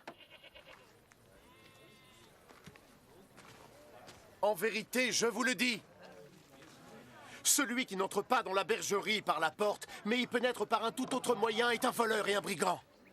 Celui qui entre par la porte est le berger de ses brebis. Le gardien, lui, ouvre la porte. Les brebis entendent sa voix. Il les appelle chacune par son nom et il les fait sortir. Quand elles sont sorties, il marche devant elles et les brebis le suivent parce qu'elles reconnaissent sa voix. Elles ne suivront personne d'autre. Au contraire, elles s'enfuiront si c'est un inconnu, puisqu'elles ne connaissent pas sa voix. Jésus leur raconta cette parabole, mais ils ne comprirent pas ce qu'il voulait dire. Alors Jésus ajouta « En vérité, je vous le dis, je suis la porte de la bergerie. Tous ceux qui sont venus avant moi sont des voleurs et des brigands, mais les brebis ne les ont pas écoutés. Je suis la porte. Ceux qui entrent en passant par moi seront sauvés. Ils pourront entrer, sortir et auront de quoi manger. Le voleur ne vient que parce qu'il veut voler, tuer et détruire. Moi, je suis venu pour que vous receviez la vie. La vie dans toute sa plénitude. Je suis le bon berger, celui qui est prêt à donner sa vie à ses brebis. Quand celui qui est employé, qui n'est pas un berger et à qui les brebis n'appartiennent pas, voit un loup s'approcher, il abandonne les brebis et il s'enfuit. Alors le loup se jette sur les brebis et disperse le troupeau. L'employé prend la fuite parce qu'il est seulement employé et qu'il ne se soucie pas des brebis. Je suis le bon berger, de même que le Père me connaît et que je connais le Père. Je connais tout autant mes brebis et elles me connaissent. Et je suis prêt à mourir pour elles. Il y a d'autres brebis qui m'appartiennent et qui ne sont pas de cette bergerie. Je dois les ramener aussi. Elles entendront ma voix et elles deviendront un seul troupeau, avec un seul berger. Le Père m'aime parce que je suis prêt à abandonner ma vie afin de pouvoir la recevoir de nouveau. Personne ne peut m'enlever la vie. Je l'offre librement par ma propre volonté. J'ai le pouvoir de la donner. Et j'ai le pouvoir de la reprendre. Voilà ce que mon Père m'a ordonné de faire. Encore une fois, en entendant ces paroles, les gens furent divisés. Mais il est juste possédé! Oui, c'est un fou. Pourquoi continuez-vous à l'écouter? Un homme qui serait possédé ne parlerait jamais comme ça.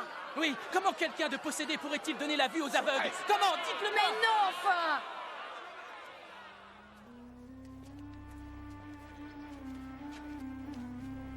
C'était l'hiver, et à Jérusalem, on célébrait la fête de la dédicace du temple.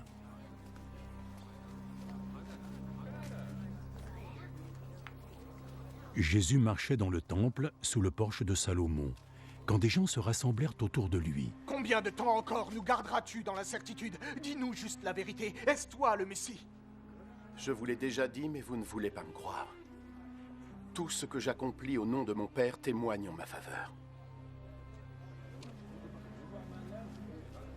Mais vous ne voulez pas croire, puisque vous n'êtes pas mes brebis. Mes brebis, elles, écoutent ma voix. Je les connais et elles me suivent. Je leur donne la vie éternelle et elles ne mourront jamais. Personne ne pourra les éloigner de moi. Ce que mon Père m'a donné est plus grand et plus beau que tout. Et personne ne peut les soustraire à la protection du Père. Le Père et moi, nous ne sommes qu'un. Alors les gens prirent de nouveau des pierres, dans l'intention de le lapider.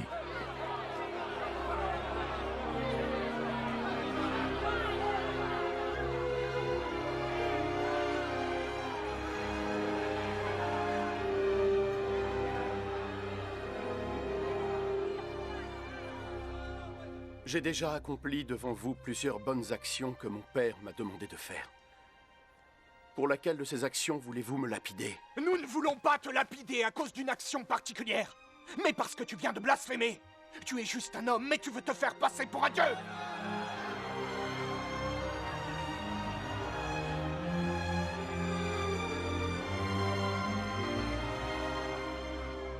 Il est écrit dans votre propre logique que Dieu avait dit « Vous êtes des dieux ». Nous savons que ce qui est dans l'Écriture est une vérité éternelle. Et Dieu a appelé ces gens des dieux. Les gens à qui sa parole était adressée. Quant à moi, le Père m'a choisi et m'a envoyé dans le monde. Comment pouvez-vous alors m'accuser de blasphémer lorsque je vous dis que je suis le Fils de Dieu? Ne me croyez donc pas alors, si je n'accomplis pas les œuvres que mon Père veut me voir faire. Mais si je les accomplis, quand bien même vous ne me croiriez pas, vous pourriez au moins croire en mes actes, afin que vous soyez convaincus, une fois pour toutes, que le Père est en moi et que je suis dans le Père. Blasphème!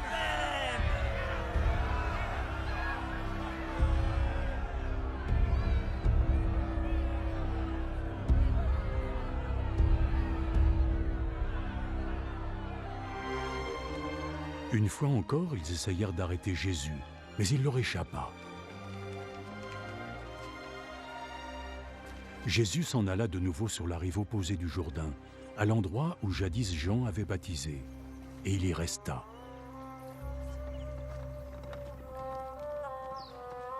Beaucoup de gens vinrent à lui. Ils lui disaient « Jean n'a pas accompli de miracle, mais tout ce qu'il a dit sur cet homme était vrai. » Et là, plusieurs personnes crurent en lui.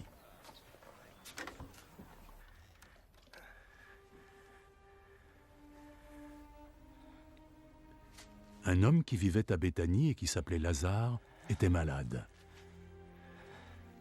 Béthanie était le village où vivaient Marie et sa sœur Marthe. Marie était celle qui avait répandu du parfum sur les pieds du Seigneur et les avait essuyés avec ses cheveux. Et c'était son frère Lazare qui était malade. Les sœurs firent parvenir un message à Jésus. « Seigneur, ton cher ami est malade. » Quand Jésus en prit connaissance, il dit « la maladie de Lazare n'est pas destinée à le faire mourir. Elle s'est manifestée pour rendre gloire à Dieu, et elle sera le moyen par lequel le Fils de Dieu sera glorifié. Jésus aimait Marthe et sa sœur, ainsi que Lazare. Pourtant, lorsqu'il apprit que Lazare était malade, il resta 2 jours de plus à l'endroit où il était. Puis il annonça à ses disciples, « Retournons en Judée. » Maître, il y a très peu de temps, les habitants là-bas voulaient te lapider, et tu envisages d'y retourner? Le jour dure 12 heures, n'est-ce pas? Ceux qui marchent en plein jour ne trébuchent pas, puisqu'ils voient la lumière de ce monde. Mais ceux qui marchent pendant la nuit trébuchent puisqu'ils n'ont pas la lumière. Notre ami Lazare s'est endormi. Mais je vais aller le réveiller.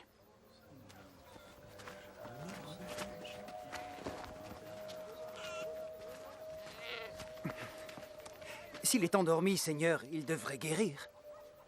Jésus voulait dire que Lazare était mort, mais ses disciples pensèrent naturellement qu'il dormait. Aussi Jésus leur dit clairement, « Lazare est mort. Mais pour votre bien. Je suis heureux de ne pas avoir été avec lui, parce qu'ainsi vous croirez. Maintenant, allons le voir. » Thomas, qu'on appelait le jumeau, dit aux autres disciples, « Allons, nous devons aussi accompagner notre maître, afin de tous mourir avec lui. » Allons-y, nous te suivons.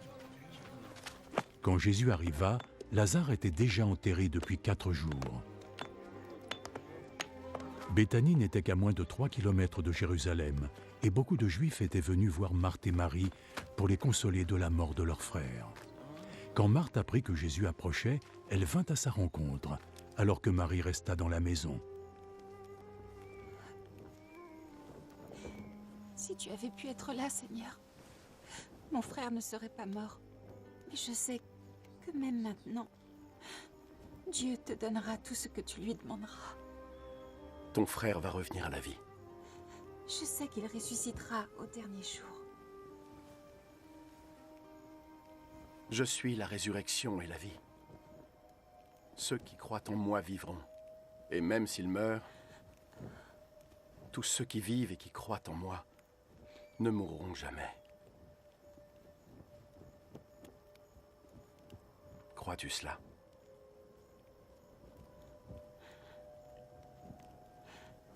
Oui, Seigneur. Je crois vraiment que tu es notre Messie. Le Fils de Dieu, celui qui devait venir sur terre. Sur ces mots, Marthe s'en retourna et parla discrètement à sa sœur.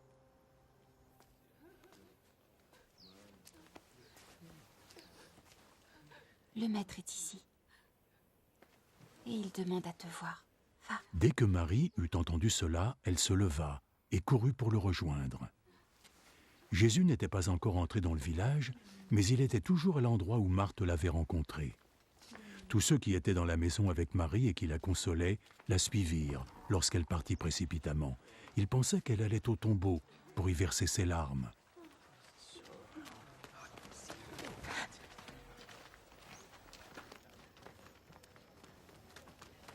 Marie arriva où était Jésus, et dès qu'elle le vit, elle se jeta à ses pieds. Seigneur!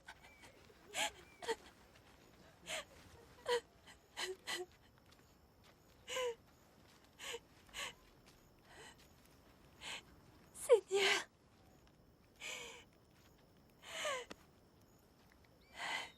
Si seulement tu avais été là, mon frère ne serait pas mort. Jésus la vit pleurer, comme il vit pleurer ceux qui étaient venus avec elle.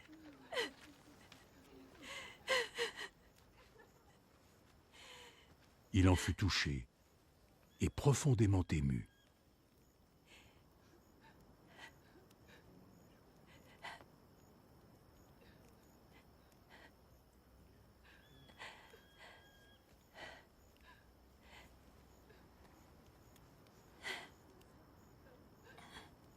Où l'avez-vous enterré?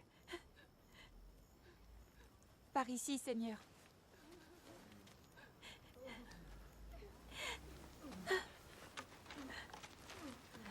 Jésus pleura. Les gens dirent alors « Regardez comme il l'aimait ». Mais quelques-uns d'entre eux dirent Il a bien donné la vue à un aveugle, non? Alors ne pouvait-il pas aussi empêcher que Lazare meure? Jésus, de nouveau profondément ému, se rendit au tombeau.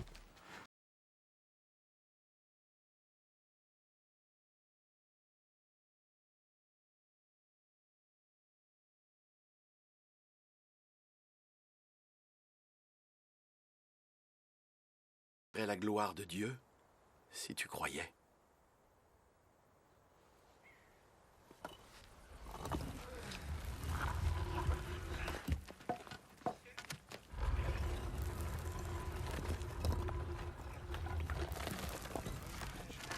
Alors, la pierre fut retirée.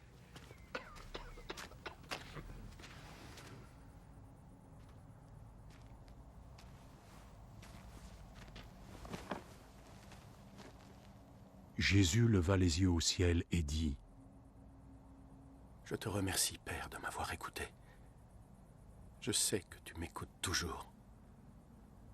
Mais je dis cela pour le bien de ces gens, de sorte qu'ils croiront que tu m'as envoyé. »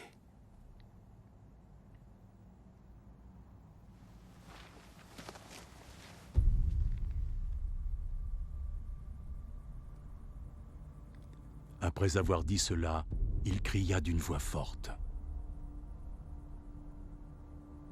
« Lazare! Sors de là! »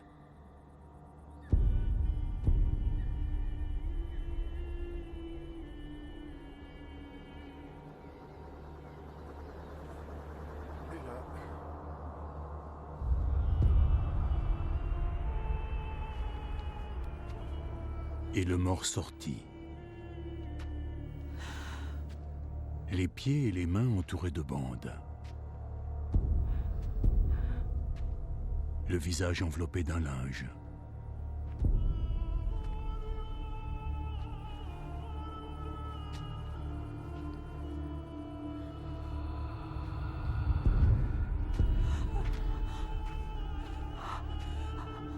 Retirez-lui ses liens et laissez-le aller.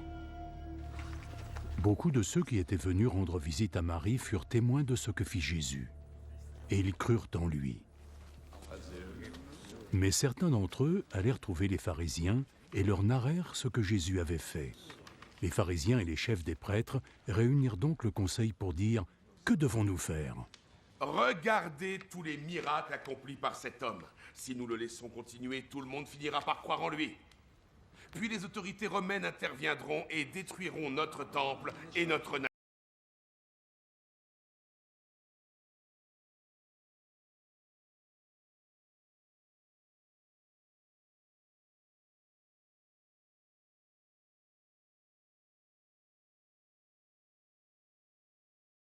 Et qu'un seul homme meure pour le peuple, plutôt que de voir détruire la nation tout entière. En fait, il ne disait pas cela de lui-même, mais comme cette année-là, il représentait les autorités juives en tant que grand prêtre, il prophétisait que Jésus devait mourir pour le peuple juif, et non seulement pour eux, mais aussi pour rassembler en un seul corps tous les enfants de Dieu dispersés.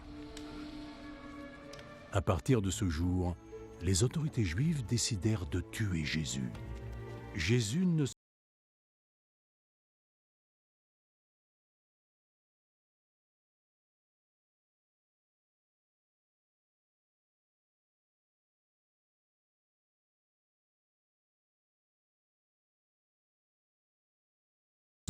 pour effectuer les rituels de purification.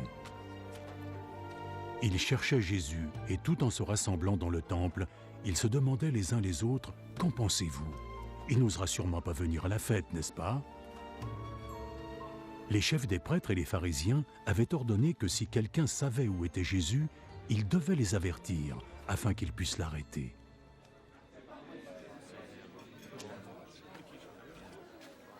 Six jours avant la Pâque, Jésus se rendit à Béthanie, où vivait Lazare, celui qu'il avait ressuscité d'entre les morts.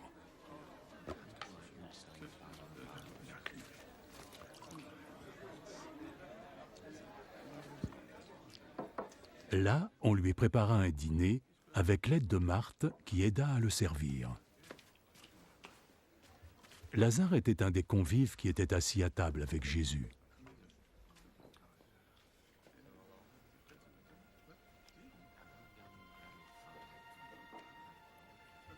Marie prit alors un demi-litre d'un parfum très cher, fait de nard pur.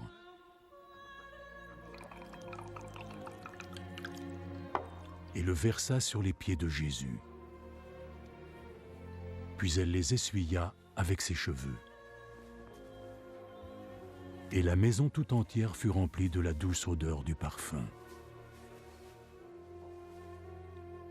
L'un de ses disciples, Judas Iscariote, celui qui allait le trahir, dit : « Pourquoi n'a-t-on pas vendu ce parfum?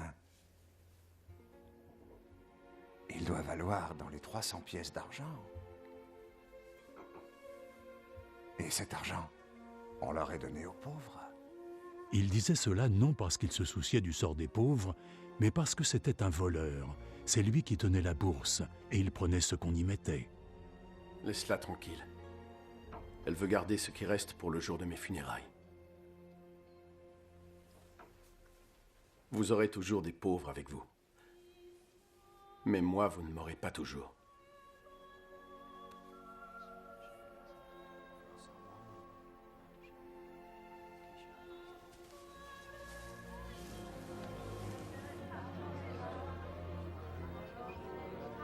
Une multitude de gens apprirent que Jésus était à Béthanie. Alors ils y allèrent, non seulement à cause de Jésus, mais aussi pour voir Lazare, que Jésus avait ressuscité. Les chefs des prêtres décidèrent alors de tuer aussi Lazare, parce qu'à cause de lui, beaucoup de Juifs se détournaient d'eux et croyaient en Jésus. Le lendemain, la foule énorme des gens venus à la fête de Pâques apprit que Jésus arrivait à Jérusalem. Tous prirent alors des branches de palmier et allèrent à sa rencontre en criant « Gloire à Dieu !»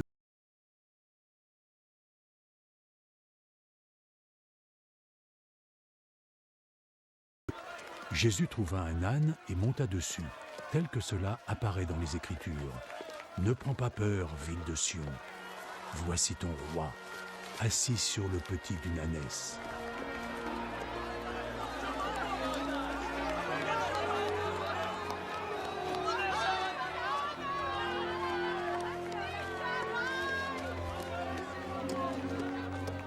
Ses disciples ne comprirent pas tout de suite l'ampleur de cet acte, mais lorsque Jésus eut été glorifié, ils se souvinrent que les Écritures avaient annoncé cela à son sujet, et que cela avait été accompli pour lui. Tous ceux qui avaient été les témoins du moment où Jésus avait fait sortir Lazare du tombeau et l'avait ressuscité des morts, racontaient ce qu'ils avaient vu. Voilà pourquoi la foule venait à sa rencontre. Tous avaient entendu parler de ce miracle qu'il avait accompli. Alors, les pharisiens le constatèrent entre eux. Voilà, nous sommes loin d'avoir réussi. Voyez, le monde entier est en train de le suivre.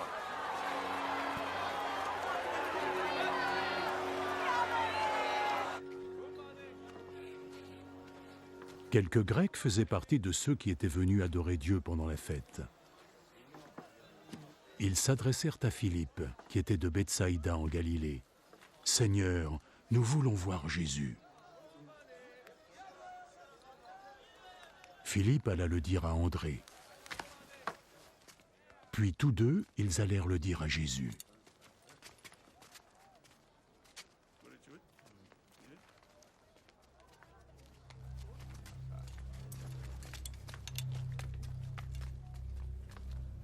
Maintenant, l'heure est venue pour le Fils de l'homme de recevoir la gloire. En vérité, je vous le dis, un grain de blé ne sera jamais qu'un simple grain, à moins qu'il ne tombe dans la terre et y meure.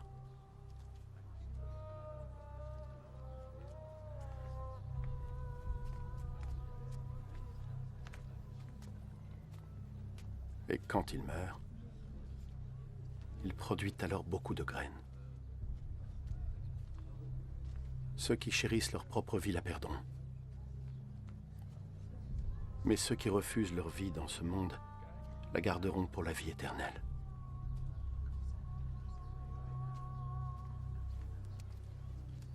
Celui qui veut me servir doit me suivre.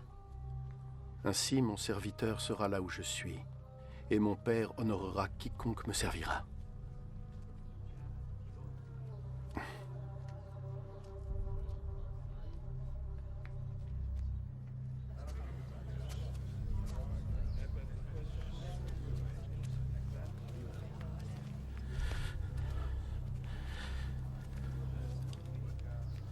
Maintenant, mon âme est troublée. Que dois-je dire?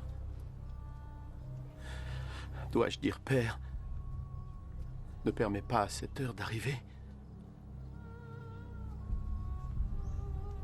Mais je suis venu pour ça. Pour que je puisse endurer cette heure de souffrance. Père, donne gloire à ton nom. Alors, une voix parvint du ciel. Je l'ai déjà glorifié, et je le glorifierai de nouveau. La foule qui était présente avait entendu la voix. Quelques-uns dirent que c'était le tonnerre, alors que d'autres dirent « Un ange lui a parlé ». Ce n'est pas pour moi que cette voix s'est fait entendre, mais pour vous. C'est maintenant l'heure où ce monde va être jugé. L'heure où le souverain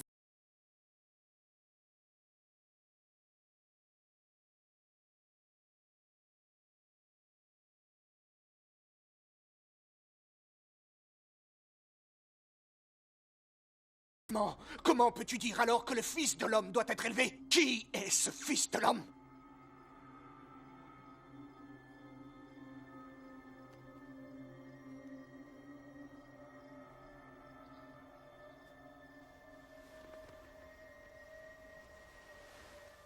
La lumière sera parmi vous pour un peu de temps. Suivez votre chemin pendant que vous avez la lumière, pour que l'obscurité ne vienne pas vous surprendre. Car celui qui marche dans l'obscurité ne sait pas où il va. Croyez en la lumière pendant que vous l'avez. Vous deviendrez alors des êtres de lumière.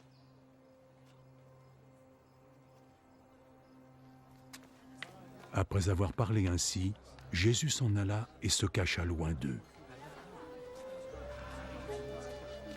Bien qu'il ait accompli tous ces miracles en leur présence, ils ne croyaient pas en lui.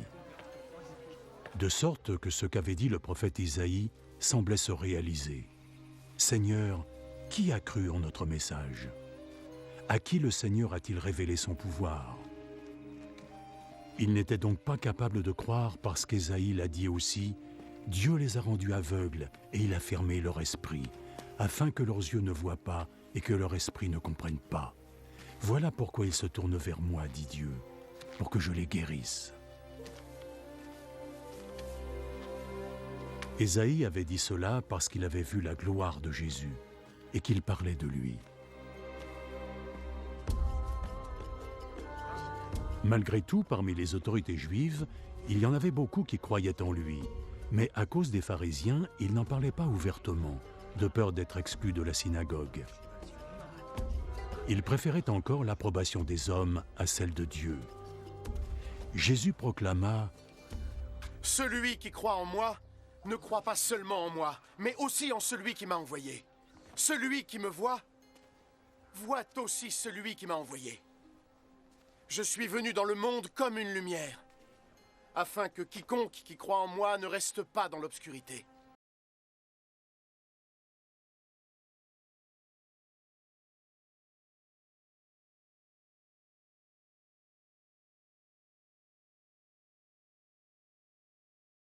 Trouve là ce qui les jugera. La parole que j'ai annoncée, c'est elle qui les jugera au dernier jour. Et c'est la vérité, parce que je ne parle pas en mon nom. Mais le Père qui m'a envoyé m'a ordonné ce que je devais dire et annoncer. Et l'enseignement que m'a confié le Père, c'est la vie éternelle. Donc ce que je dis est ce que le Père m'a dit de dire.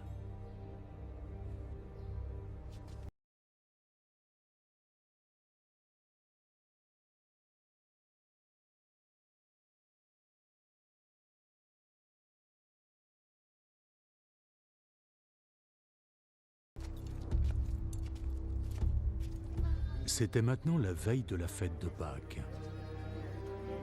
Jésus savait que l'heure était venue pour lui de quitter ce monde et rejoindre le Père. Il avait toujours aimé les siens qui étaient dans le monde et il les aima jusqu'à la fin.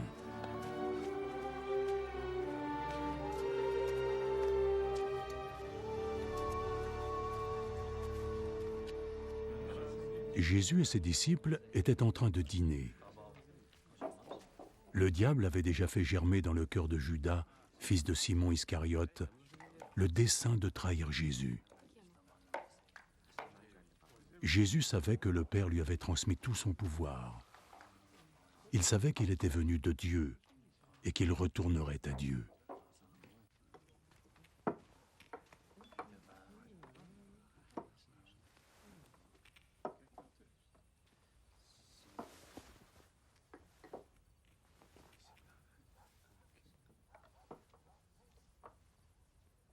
Alors il se leva de table, il ôta ses vêtements, puis mit un linge autour de sa taille.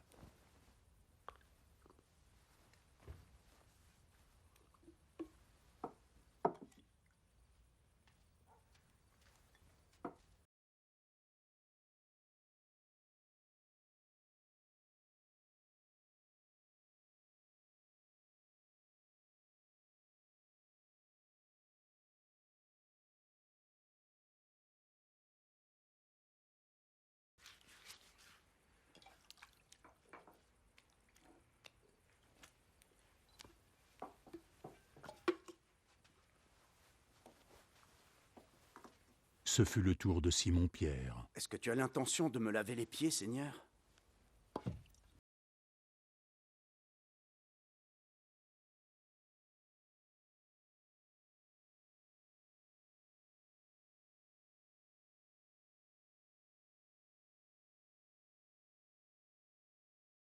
Pars de moi.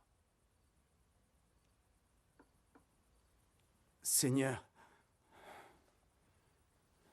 dans ce cas, ne me lave pas que les pieds, mais aussi les mains et la tête.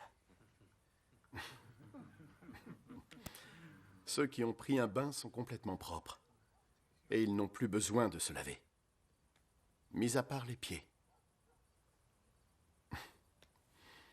Vous êtes tous propres.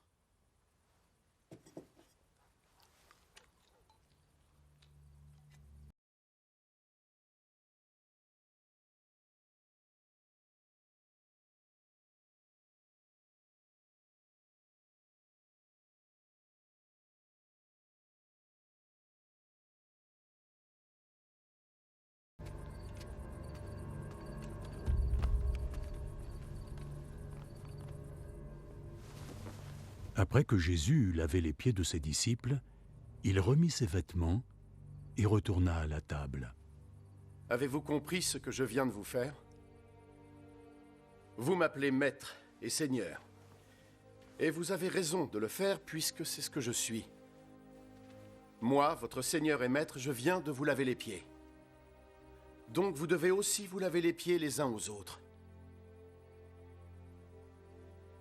Je vous ai donné un exemple, afin que vous agissiez comme je l'ai fait pour vous. En vérité, je vous le dis, un serviteur n'est pas plus grand que son maître, et un messager pas plus grand que celui qui l'a envoyé. Maintenant que vous savez cela, vous serez heureux de mettre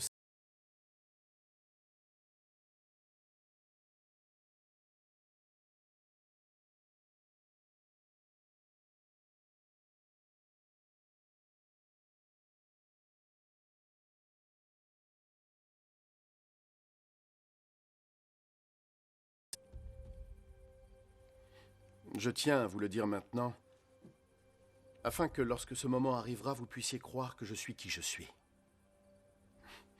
En vérité, je vous le dis, quiconque reçoit celui que j'envoie me reçoit également. Et quiconque me reçoit celui qui m'a envoyé.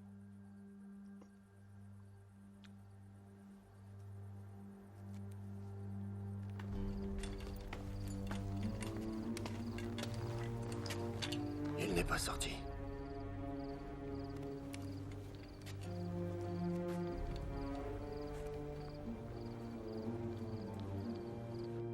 Après ces paroles, Jésus était profondément troublé. Et il déclara solennellement: En vérité, je vous le dis, l'un d'entre vous ici va me trahir. Oh, mais, enfin, Seigneur...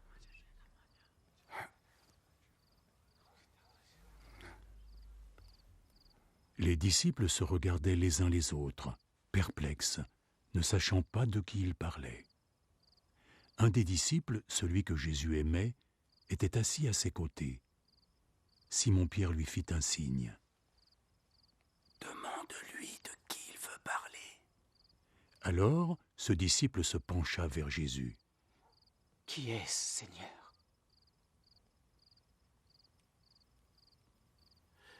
Je vais tremper du pain dans la sauce.